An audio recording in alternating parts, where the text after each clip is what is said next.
ਗਿਆਨੀ ਪੂਰਨ ਸਿੰਘ ਜਿਹੜੇ ਜਥੇਦਾਰ ਬਣੇ, ਗਿਆਨੀ ਜੋਗਿੰਦਰ ਸਿੰਘ ਜਿਹੜੇ ਜਥੇਦਾਰ ਬਣੇ, ਤੀਜਾ ਮੇਰੇ ਖਿਆਲ ਚ ਗਿਆਨੀ ਜਸਵੰਤ ਸਿੰਘ ਸੀ। ਪਰ ਉਹ ਤਿੰਨੇ ਬਾਅਦ ਚ ਵੱਡੀਆਂ ਪੋਸਟਾਂ ਤੇ ਗਏ, ਪਰ ਉਹਨਾਂ ਤਿੰਨਾਂ ਨੇ ਚਾਹੇ ਜਥੇਦਾਰੀ ਵੀ ਹੰਢਾਈ ਪਰ ਉਹਨਾਂ ਨੇ ਕਦੇ ਪੰਥ ਦੀ ਮਰਿਆਦਾ ਉੱਤੇ ਕਿੰਤੂ ਪਰੰਤੂ ਨਹੀਂ ਕੀਤੇ। ਕਿਉਂ ਨਹੀਂ ਕੀਤੇ? ਕਿਉਂਕਿ ਉਹਨਾਂ ਨੂੰ ਗਿਆਨੀ ਗੁਰਬਚਨ ਸਿੰਘ ਜੀ ਵੇਲੇ, ਗਿਆਨੀ ਕਰਤਾਰ ਸਿੰਘ ਵੇਲੇ, ਗਿਆਨੀ ਜਰਨੈਲ ਸਿੰਘ ਜੀ ਵੇਲੇ ਜੋ ਮੱਤ ਦਿੱਤੀ ਜਾਂਦੀ ਸੀ ਉਹ ਮੱਤ ਮਿਲੀ ਹੋਈ ਸੀ। ਹੁਣ ਆ ਗਈ ਆ ਭੰਗੇ ਵਾਲੀ ਮੱਤ ਦੇਣ ਵਾਲੇ ਆ ਗਏ, ਬਾਬੇ ਦੇ ਧੁੰਮੇ ਦੇ ਚੇਲੇ। ਇਹ ਤੁਹਾਨੂੰ ਸਿਆਪੇ ਪਾਉਣਗੇ, ਇਹ ਪੰਥ ਨੂੰ ਬਿਰਤਾ ਪਾਉਣਗੇ। ਬਾਬਾ ਆਪ ਨਹੀਂ ਹਟਦਾ।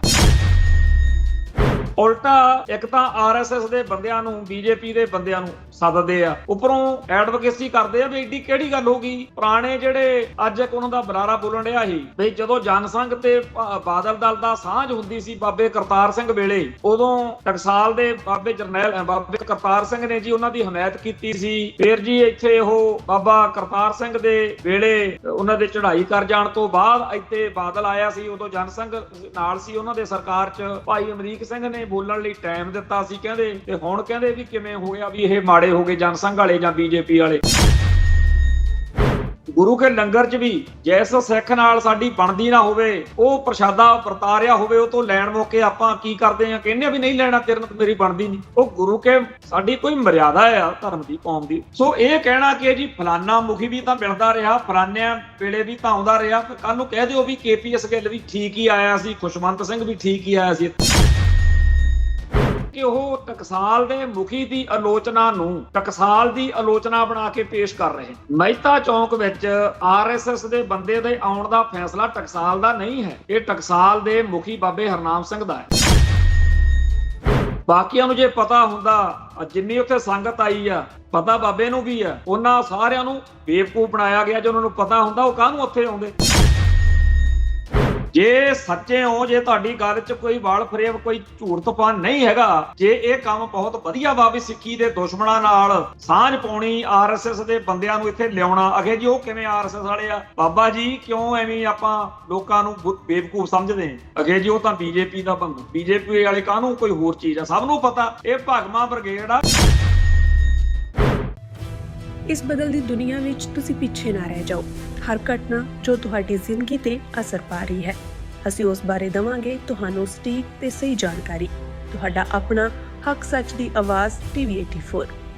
TV84 ਦੇ ਨਾਲ ਜੁੜਨ ਲਈ ਆਪਣਾ ਫੋਨ ਚੁੱਕੋ ਤੇ ਐਪ ਸਟੋਰ ਵਿੱਚ ਜਾ ਕੇ ਡਾਊਨਲੋਡ ਕਰੋ TV84 ਦੀ ਨਵੀਂ ਐਪ। ਇਸ ਐਪ ਤੇ ਤੁਸੀਂ ਦੇਖ ਸਕਦੇ ਹੋ 24 ਘੰਟੇ TV84 ਦਾ ਲਾਈਵ ਚੈਨਲ ਅਤੇ ਨਾਲ ਹੀ ਪੰਜ ਪੰਜਾਬ ਅਤੇ ਦੁਨੀਆ ਭਰ ਦੀਆਂ ਅਹਿਮ ਖਬਰਾਂ। ਫਿਰ ਦੇਰ ਕਿਸ ਗੱਲ ਦੀ, ਹੁਣੇ ਡਾਊਨਲੋਡ ਕਰੋ TV84 ਦੀ ਨਵੀਂ ਐਪ।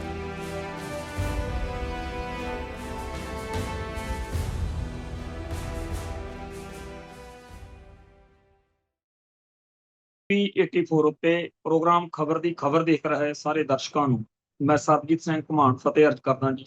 ਵਾਹਿਗੁਰੂ ਜੀ ਕਾ ਖਾਲਸਾ, ਵਾਹਿਗੁਰੂ ਜੀ ਕੀ ਫਤਿਹ। ਘੱਲੂਘਾਰਾ ਹਫ਼ਤਾ ਜਿਹੜਾ ਸੀਗਾ ਉਹ ਲੰਘਣ ਤੋਂ ਬਾਅਦ ਵੀ ਆਪਣੀ ਕੌਮ ਦੇ ਵਿੱਚ ਥਾਂ ਥਾਂ ਦੇ ਉੱਤੇ ਸ਼ਹੀਦੀ ਸਮਾਗਮ ਹੋ ਰਹੇ। ਇਸ ਸ਼ਹੀਦੀ ਸਮਾਗਮ ਦੇ ਵਿੱਚ, ਇਸ ਸ਼ਹੀਦੀ ਦਿਹਾੜੇ ਦੇ ਦਿਨਾਂ ਦੇ ਵਿੱਚ ਸਾਡੀ ਕੌਮ ਜਿੱਥੇ ਸ਼ਹੀਦਾਂ ਨੂੰ ਸ਼ਰਧਾ ਦੇ ਫੁੱਲ ਭੇਟ ਕਰਦੀ ਆ, ਉੱਥੇ ਜਿਹੜਾ ਨਿਸ਼ਾਨਾ, ਕੌਮ ਦਾ ਨਿਸ਼ਾਨਾ ਖਾਲਿਸਤਾਨ, ਉਹਦੇ ਬਾਰੇ ਵੀ ਚਰਚਾ ਕਰਦੇ, ਅਹਿਦ ਦੁਹਰਾਉਂਦੇ। ਐਨ ਇਸੇ ਮੌਕੇ ਜਦੋਂ ਸਾਡੀ ਕੌਮ ਜੂਨ 1984 ਦੇ ਸ਼ਹੀਦਾਂ ਦੇ ਡੁੱਲੇ ਹੋਏ ਖੂਨ ਦੀ ਰੋਸ਼ਨੀ ਦੇ ਵਿੱਚੋਂ ਖਾਲਿਸਤਾਨ ਦੇ ਪ੍ਰਤੀ ਆਪਣੀ ਅਹਿਦ ਨੂੰ ਦੁਹਰਾਉਂਦੀ, ਐਨ ਉਸ ਮੌਕੇ ਦਮਦਮੀ ਟਕਸਾਲ ਦੇ ਮਹਿਤਾ ਚੌਂਕ ਵਾਲੀ ਸਟੇਜ ਤੇ ਜਦੋਂ ਹਿੰਦੂ ਰਾਸ਼ਟਰ ਵਾਲਿਆਂ ਦਾ ਨੁਮਾਇੰਦਾ ਆ ਕੇ ਬੋਲੇ ਤਾਂ ਉਹਦੀ ਚਰਚਾ ਹੋਣੀ ਸੁਭਾਵਿਕ ਗੱਲ। ਸਿੱਧੀ ਜੀ ਆ ਕਿ ਜਦੋਂ ਬੋਧੀਆਂ ਦੇ ਵਿੱਚ ਬ੍ਰਾਹਮਣਵਾਦੀਆਂ ਦੀ ਘੁਸਪੈਠ ਹੋਈ ਤੇ ਜਦੋਂ ਉਹਨਾਂ ਨੂੰ ਕੋਈ ਰੋਕਦਾ ਟੋਕਦਾ ਸੀ ਤਾਂ ਉਹ ਵੀ ਇਹੀ ਕਹਿੰਦੇ ਹੁੰਦੇ ਸੀਗੇ ਵੀ ਤੁਹਾਨੂੰ ਕੀ ਪਤਾ, ਇਹਦਾ ਫਾਇਦਾ ਬੜਾ ਹੋ। ਪਿਛਲੇ ਕਈ ਸਾਲਾਂ ਤੋਂ ਜਿਹੜੇ ਸਾਡੀ ਕੌਮ ਦੇ ਵਿੱਚੋਂ ਬੀਜੇਪੀ 'ਚ ਜਾਂ ਭਾਗਵੇਂ ਬ੍ਰਿਗੇਡ ਵਿੱਚ ਗਏ ਆ ਸਿੱਖ, ਉਹਨਾਂ ਨੇ ਹਰੇਕ ਵਾਰੀ ਇਹੀ ਕਿਹਾ ਵੀ ਸਾਨੂੰ ਇਹਦਾ ਫਾਇਦਾ ਹੋਊ, ਆਪਾਂ ਕੌਮ ਦੇ ਮਸਲੇ ਹੱਲ ਕਰਾਵਾਂਗੇ। ਦਾਦੂਵਾਲ ਨੇ ਵੀ ਕਿਹਾ, ਲਾਲਪੁਰੇ ਨੇ ਵੀ ਕਿਹਾ, ਸੌਰੀ ਉਹ ਜਿਹੜਾ ਮਨਜਿੰਦਰ ਸਰਸਾ, ਹੋਰ ਬੜੇ। ਤੇ ਇੱਕ ਮੈਂ ਇੱਥੇ ਗੱਲ ਹੋਰ ਕਹਿਣੀ ਚਾਹੁੰਦਾ ਕਿ ਉਹਨਾਂ ਦਿਨਾਂ ਦੇ ਵਿੱਚ ਬਾਬੇ ਧੁੰਮੇ ਦਾ ਜਿਹੜਾ IT ਸੈੱਲ ਆ ਉਹ ਵੀ ਬਹੁਤ ਅਵਾ ਤਵਾ ਬੋਲਦਾ ਹੁੰਦਾ ਸੀ। ਬਹੁਤੇ ਲੋਕਾਂ ਨੂੰ ਇਹ ਗੱਲ ਕਈ ਵਾਰੀ ਭੁੱਲ ਜਾਂਦੀ ਆ। ਮੈਂ ਦੱਸਣਾ ਚਾਹੁੰਦਾ ਕਿ ਜਦੋਂ ਅਕਾਲੀ ਭਾਜਪਾ ਗੱਠਜੋੜ ਸੀ ਤਾਂ ਅਕਾਲੀ ਭਾਜਪਾ ਗੱਠਜੋੜ ਮੌਕੇ ਬਾਦਲਕਿਆਂ ਦੇ ਨਾਲ ਬਾਬੇ ਧੁੰਮੇ ਹੋਣਾ ਦੀ ਸੰਤ ਸਮਾਜ ਦੇ ਕਰਕੇ ਇੱਕ ਅੰਡਰਸਟੈਂਡਿੰਗ ਸੀਗੀ। ਇਹਨਾਂ ਦੀ ਬਹਿ ਕੇ ਨਿਬੜੀ ਹੋਈ ਸੀ ਕਿ ਧਾਰਮਿਕ ਮਾਮਲਿਆਂ ਵਿੱਚ ਤੁਹਾਡੀ ਸਰਦਾਰੀ ਆ, ਰਾਜਨੀਤਿਕ ਮਾਮਲਿਆਂ ਵਿੱਚ ਸਾਡੀ ਸਰਦਾਰੀ, ਤੇ ਆਪਾਂ ਰਲ ਮਿਲ ਕੇ ਪੰਜਾਬ ਦੇ ਵਿੱਚ ਲੋਕਾਂ ਦੇ ਉੱਤੇ ਰਾਜ ਕਰਾਂਗੇ। ਸੋ ਪੰਜਾਬ ਦੇ ਵਿੱਚ ਜਿਹੜਾ ਜਿਹਨੂੰ ਗਰਮ ਖਿਆਲੀ, ਰੈਡੀਕਲ, ਪੰਥ ਪ੍ਰਸਤ, ਕੌਮ ਪ੍ਰਸਤ ਸਿੱਖ ਸਮਝਿਆ ਜਾਂਦਾ, ਉਹਨਾਂ ਸਾਰਿਆਂ ਨੂੰ ਕੰਟਰੋਲ ਕਰਨ ਲਈ ਬਾਬੇ ਧੁੰਮੇ ਨੂੰ ਮੂਹਰੇ ਲਾ ਕੇ ਬਾਦਲਕਿਆਂ ਨੇ ਕਿਹਾ ਵੀ ਜਦੋਂ ਵੀ ਕਿਤੇ ਕੋਈ ਮਸਲਾ ਬਣੇ ਤੁਸੀਂ ਉੱਥੇ ਸਭ ਤੋਂ ਮੂਹਰੇ ਜਾ ਕੇ ਜ਼ਿੰਮੇਵਾਰੀ ਨਿਭਾਇਆ ਕਰੋ, ਤਾਂ ਕਿ ਉੱਥੇ ਹਾਲਾਤ ਜਿਹੜੇ ਆ ਉਹ ਬੇਕਾਬੂ ਨਾ ਹੋਣ ਤੇ ਆਪਣੀ ਸਰਕਾਰ ਲਈ ਕੋਈ ਵਿਪਤਾ ਨਾ ਬਣੇ। ਚੇਤੇ ਕਰੋ ਬੀਤੇ ਦੌਰ ਵਿੱਚ ਕਿੱਥੇ ਕਿੱਥੇ ਬਾਦਲ ਦਲ ਦੇ ਰਾਜ ਵਿੱਚ ਬਾਬੇ ਹੁਣੀ ਗਏ। ਫਿਰ ਤੁਹਾਨੂੰ ਦੋ ਘਟਨਾਵਾਂ ਚੇਤੇ ਆਉਣਗੀਆਂ। ਜਿੱਦਣ ਭਾਈ ਬਲਵੰਤ ਸਿੰਘ ਰਾਜੋਆਣੇ ਦੀ ਫਾਂਸੀ ਮੌਕੇ ਗੋਲੀ ਚੱਲੀ, ਵੀਰ ਜਸਪਾਲ ਸਿੰਘ ਚੌੜ ਸਿੱਧਵਾਂ ਵਾਲਾ ਸ਼ਹੀਦ ਹੋਇਆ, ਉਦੋਂ ਕਿਤੇ ਬਾਬਾ ਧੁੰਮਾ ਉੱਥੇ ਚਲੇ ਗਏ। ਸੰਗਤਾਂ ਦੇ ਵਿੱਚ ਰੋਸ ਬਹੁਤ ਸੀ। ਇੱਕ ਤਾਂ ਹਿੰਦੂ ਕੱਟੜਵਾਦੀਆਂ ਦੇ ਖਿਲਾਫ ਰੋਸ ਸੀ, ਦੂਜਾ ਬਾਦਲ ਸਰਕਾਰ ਦੇ ਖਿਲਾਫ ਰੋਸ। ਉੱਥੇ ਲੋਕਾਂ ਨੇ, ਸੰਗਤ ਨੇ ਬਾਬੇ ਧੁੰਮੇ ਵਾਲੀ ਲਾਈਨ ਟੋ ਕਰਨ ਦੀ ਥਾਂ ਉਲਟਾ ਬਾਬਾ ਵੀ ਨਾਲ ਹੀ ਬੰਨ ਲਿਆ। ਬਾਅਦ ਵਿੱਚ ਸੁਖਵੀਰ ਨੇ ਬਾਬੇ ਨੂੰ ਕਿਹਾ ਵੀ ਤੁਸੀਂ ਉੱਥੇ ਜਾ ਕੇ ਸਗੋਂ ਤੇ ਖੇਡ ਵਿਗੜ ਗਈ, ਜੇ ਤੁਸੀਂ ਨਾ ਹੁੰਦੇ ਤਾਂ ਪੁਲਿਸ ਉਹਨਾਂ ਲੋਕਾਂ ਨੂੰ ਖਦੇੜਦੀ। ਹੁਣ ਤੁਹਾਡੇ ਕਰਕੇ ਸਾਨੂੰ ਕਈ ਪੱਖ ਰੋਕਣੇ ਪੈ ਗਏ ਤੇ ਉਹ ਗੱਲਾਂ ਮੰਨਣੀਆਂ ਪੈ ਗਈਆਂ ਇੱਕ ਵਾਰੀ, ਭਾਵੇਂ ਬਾਅਦ ਵਿੱਚ ਅਸੀਂ ਮੁੱਕਰ ਗਏ, ਸਾਡੀ ਸਰਕਾਰ ਨੂੰ ਮਜਬੂਰੀ ਤੁਸੀਂ ਬਣਾ। ਤੁਹਾਡਾ ਜਿਹੜਾ ਅਸੀਂ ਸੋਚਿਆ ਸੀ ਵੀ ਉੱਥੇ ਜਾਣ 'ਚ ਫਾਇਦਾ, ਉਲਟਾ ਸਾਨੂੰ ਤਾਂ ਨੁਕਸਾਨ ਹੋ। ਦੂਜੀ ਵਾਰ 5 ਨਵੰਬਰ ਸੀ, ਸ਼ਾਇਦ 5 ਦਸੰਬਰ 2009 ਦੀ ਗੱਲ, ਆਸ਼ੂਤੋਸ਼ ਦਾ ਲੁਧਿਆਣੇ ਪ੍ਰੋਗਰਾਮ ਸੀ। ਮੈਂ ਖੁਦ ਨਾਲ ਸੀ ਉੱਥੇ, ਮੇਰੇ ਸਾਹਮਣੇ ਨਾਲ ਦੀ ਗੱਲ ਆ, ਤੇ ਬਾਬੇ ਧੁੰਮੇ ਹੁਣੀ ਵੀ ਆਪਦੀ ਸੈਨਾ ਨਾਲ ਪਹੁੰਚੇ ਹੋਏ ਸੀ। ਸਾਰੇ ਪੰਜਾਬ ਦੇ ਪੰਥ ਪ੍ਰਸਤ, ਕੌਮ ਪ੍ਰਸਤਾਂ ਨੇ ਜਦੋਂ ਆਸ਼ੂਤੋਸ਼ ਦਾ ਵਿਰੋਧ ਕੀਤਾ, ਗੋਲੀ ਚੱਲ ਗਈ। ਉੱਥੇ ਦਰਸ਼ਨ ਸਿੰਘ ਲਹਾਰੇ ਵਾਲਾ ਵੀਰ ਸ਼ਹੀਦ ਹੋ ਗਿਆ, ਤੇ ਉੱਥੇ ਵੀ ਬਾਬੇ ਧੁੰਮੇ ਨੂੰ ਨਾਲ ਹੀ ਸਾਡੇ ਰਾਤ ਨੂੰ ਪਹਿਰੇ ਤੇ ਵੀ ਬਹਿਣਾ ਪਿਆ, ਜਦੋਂ ਰਾਤ ਸਾਰੀ ਰਾਤ ਬੈਠੇ ਰਹੇ ਠੰਡ ਚ। ਸਰਕਾਰ ਨੇ ਇਹ ਗੱਲ ਸੋਚੀ, ਬਾਦਲਕਿਆਂ ਨੇ, ਕਿ ਅਸੀਂ ਤਾਂ ਇਹ ਸੋਚਿਆ ਸੀ ਕਿ ਬਾਬਾ ਉੱਥੇ ਸਾਰਿਆਂ ਨੂੰ ਕਾਬੂ ਕਰ ਲਿਆ ਕਰੂਗਾ ਤੇ ਸਾਡੇ ਹਿਸਾਬ ਨਾਲ ਖੇਡ ਹੋ ਜਾ ਕਰੂ, ਗੱਲ ਬਣਦੀ ਨਹੀਂ। ਸੋ ਬਾਅਦ ਵਿੱਚ ਜਦੋਂ ਬਰਗਾੜੀ, ਸਲਾਬਤਪੁਰਾ ਜਾਂ ਹੋਰ ਘਟਨਾਕ੍ਰਮਾਂ ਤੁਸੀਂ ਦੇਖ ਸਕਦੇ ਹੋ, ਫਿਰ ਬਾਬੇ ਹੁਣੀ ਬਿਲਕੁਲ ਪੰਥਕ ਮੋਰਚਿਆਂ ਚੋਂ ਗੈਰ ਹਾਜ਼ਰ ਰਹਿਣ ਲੱਗ। ਤੇ ਉਸ ਮੌਕੇ ਪੂਰੀ ਤਰ੍ਹਾਂ ਬਾਦਲ ਦਲ ਦੇ ਨਾਲ ਖੜ ਕੇ ਲੋਕ ਉਲਟਾ ਮਹਿਸੂਸ ਕਰ ਰਿਹਾ ਕਰਨ ਕਿ ਟਕਸਾਲ ਨੂੰ ਤਾਂ ਚਾਹੀਦਾ ਇਸ ਮੋਰਚੇ 'ਚ ਪੰਥ ਦਾ, ਸੰਗਤ ਦਾ ਸਾਥ ਦੇਵੇ, ਪਰ ਇਹ ਕਦੇ ਵੀ ਬਰਗਾੜੀ, ਬਾਈਬਲ ਜਾਂ ਹੋਰ ਮੋਰਚਿਆਂ 'ਚ ਜਾਂ ਹੋਰ ਮਸਲਿਆਂ 'ਚ ਨਹੀਂ ਗਏ। ਬਾਦਲਕਿਆਂ ਦੇ ਨਾਲ ਜਿਹੜੀ ਇਹਨਾਂ ਦੀ ਅੰਡਰਸਟੈਂਡਿੰਗ ਸੀ। ਸਗਾਂ ਤੇ ਜਦੋਂ ਗੁਰਦੁਆਰਾ ਅੰਬ ਸਾਹਿਬ ਦੇ ਵਿੱਚ ਗੁਰਬਖਸ਼ ਸਿੰਘ, ਸਰਦਾਰ ਭਾਈ ਗੁਰਬਖਸ਼ ਸਿੰਘ ਨੇ ਮੋਰਚਾ ਲਾਇਆ ਬੰਦੀ ਸਿੰਘਾਂ ਲਈ, ਉੱਥੇ ਇਹਨਾਂ ਵਾਲਾ ਗਰੁੱਪ ਜਿਹੜਾ ਸੀ, ਉਦੋਂ ਭਾਈ ਜਸਵੀਰ ਸਿੰਘ ਰੋਡੇ ਇਹਨਾਂ ਦੇ ਨਾਲ ਸੀ, ਉਹ ਸੰਤ ਸਮਾਜ ਵਾਲਿਆਂ ਦੇ ਨਾਲ ਉੱਥੇ ਜਾ ਕੇ ਹੌਲੀ ਹੌਲੀ ਉਹਨਾਂ ਨੇ ਉਸ ਵੀਰ ਗੁਰਬਖਸ਼ ਸਿੰਘ ਨੂੰ ਸ਼ੀਸ਼ੇ 'ਚ ਉਤਾਰ ਲਿਆ। ਮੈਂ ਖੁਦ ਉਦੋਂ ਸਾਡੇ ਜੇਲ੍ਹਾਂ 'ਚ ਨਜ਼ਰਬੰਦ ਸਿੰਘਾਂ ਵੱਲੋਂ ਤੇ ਜੁਝਾਰੂ ਲਹਿਰ ਨਾਲ ਸੰਬੰਧਿਤ ਸਾਡੇ ਸੱਜਣਾ ਵੱਲੋਂ ਆਖਰੀ ਦਮ ਤੱਕ ਉਸ ਗੁਰਬਖਸ਼ ਸਿੰਘ ਖਾਲਸਾ ਨੂੰ ਕਹਿੰਦਾ ਰਿਹਾ ਵੀ ਤੈਨੂੰ ਇਹ ਟਰੈਪਡ ਕਰ ਰਹੇ ਨੇ, ਤੂੰ ਬਚ ਇਹਨਾਂ ਤੋਂ, ਪਰ ਉਹ ਨਹੀਂ ਸੀ ਮੰਨਿਆ ਵੀ ਮੈਂ ਤਾਂ ਜੀ ਬਸ ਹੁਣ ਮੋਰਚਾ ਤਿਆਗਣਾ, ਛੱਡਣਾ। ਬਹੁਤ ਘੱਟ ਲੋਕਾਂ ਨੂੰ ਪਤਾ ਹੋਣਾ, ਜਦੋਂ ਗੱਲ ਕਰੀਏ ਤਾਂ ਚੇਤਾ ਆਜੂ। ਅਸਲ ਵਿੱਚ ਉਦੋਂ ਬਾਬੇ ਧੁੰਮੇ ਹੁਣਾਂ ਨੇ, ਸੰਤ ਸਮਾਜ ਨੇ ਜਸਵੀਰ ਸਿੰਘ ਰੋਡੇ ਹੋਣਾ ਨੇ ਰਲ ਕੇ ਇੱਕ ਖੇਡ ਖੇਡੀ ਵੀ ਅਸੀਂ ਜੀ ਉਹਨੂੰ ਮਨਾਉਂਦੇ ਆ, ਮੋਰਚਾ ਚੁਕਾਉਂਦੇ ਆ, ਤੁਸੀਂ ਸਾਡਾ ਕੰਮ ਕਰ ਦਿਓ ਇੱਕ। ਸੋ ਇਹ ਗੱਲ ਤਾਂ ਤੁਹਾਡੇ ਸਾਹਮਣੇ ਆ ਕਿ ਗੁਰਬਖਸ਼ ਸਿੰਘ ਨੂੰ ਇੱਥੇ ਲਿਆ ਕੇ ਕਿਵੇਂ ਜੂਸ ਪਿਲਾ ਕੇ ਅਕਾਲ ਤਖਤ ਤੇ ਬੱਲੇ ਬੱਲੇ ਕਰਾਤੀ। ਉਦੋਂ ਬਾਅਦ ਫਿਰ ਵਿਚਾਰਾ ਉਹ ਰੁਲਦਾ ਹੀ ਰਿਹਾ। ਮੇਰੇ ਕੋਲ ਇੱਥੇ ਕਈ ਵਾਰ ਉਹ ਦੁੱਖ ਰੋਂਦਾ ਰਿਹਾ, ਆਉਂਦਾ ਜਾਂਦਾ ਸੀ, ਪਰ ਉਹਦਾ ਦੁੱਖ ਦੇਖਿਆ ਨਹੀਂ ਸੀ ਜਾਂਦਾ। ਉਹਨੂੰ ਸਮਝ ਲੱਗ ਗਿਆ ਸੀ ਕਿ ਮੈਨੂੰ ਇਹਨਾਂ ਨੇ ਵਰਤ ਕੇ ਉਹ ਮਾਰਿਆ। ਦੂਜੇ ਪਾਸੇ ਲੋਕ ਉਹਨੂੰ ਮਿਹਣੇ ਮਾਰਦੇ ਸੀ ਵੀ ਤੂੰ, ਉਦੋਂ ਸੰਗਤ ਨੇ ਉਹਨੂੰ ਬਹੁਤ ਕੁਝ ਦਿੱਤਾ, ਵੀ ਸੰਗਤ ਪਿਆਰ ਕਰਦੀ ਹੁੰਦੀ ਆ ਜਦੋਂ ਕੋਈ ਬੰਦਾ ਕੌਮ ਲਈ ਕੁਝ ਕਰੇ। ਨੌਜਵਾਨ ਪੀੜ੍ਹੀ ਸੋਸ਼ਲ ਮੀਡੀਆ ਤੇ ਉਹਨੂੰ ਟਰੋਲ ਕਰਨ ਲੱਗ ਗਈ ਕਿ ਤੂੰ ਤਾਂ ਵਿਕ ਗਿਆ, ਤੂੰ ਤਾਂ ਘੋੜਾ ਲੈ ਕੇ, ਕਾਰ ਲੈ ਕੇ, ਬਸ ਤੂੰ ਤਾਂ ਐ ਹੋ ਗਿਆ। ਇਹ ਤੂੰ ਜਿਹੜੀ ਤੂੰ ਪਰਨ ਕਰਦਾ ਸੀ ਵੀ ਜਾਂ ਸਿੰਘ ਸ਼ਹੀਦ ਸਿੰਘ ਰਿਹਾ ਹੋਣਗੇ ਜਾਂ ਮੈਂ ਫਤਿਹ ਬੁਲਾ ਜਾਣੀ, ਵੀ ਤੂੰ ਗਲਤ ਕਰ ਲਿਆ। ਉਹਦੇ ਉੱਤੇ ਮਾਨਸਿਕ ਤੌਰ ਤੇ ਬਹੁਤ ਇਸ ਗੱਲ ਦਾ ਸੀ। ਉਹਨੇ ਕਈ ਵਾਰ ਫਿਰ ਯਤਨ ਕੀਤਾ ਮੋਰਚਾ ਦੁਬਾਰਾ ਲਾਉਣ ਦਾ, ਨਹੀਂ ਗੱਲ ਬਣਨ ਦਿੱਤੀ। ਤੇ ਇਸੇ ਦੁੱਖ ਵਿੱਚ ਅਖੀਰ ਮੋਰਚਾ ਲਾਉਣ ਦੇ ਵਿੱਚ ਉਹ ਟੈਂਕੀ ਵਾਲੀ ਗੱਲ ਭਾਣਾ ਵਾਪਰਿਆ ਤੇ ਉਹ ਚੜ੍ਹਾਈ ਕਰ ਆਪਦੀ ਜਾਨ ਗਵਾਤੀ ਉਹਨੇ। ਮੈਨੂੰ ਚੇਤੇ ਆ ਜਿੱਦਣ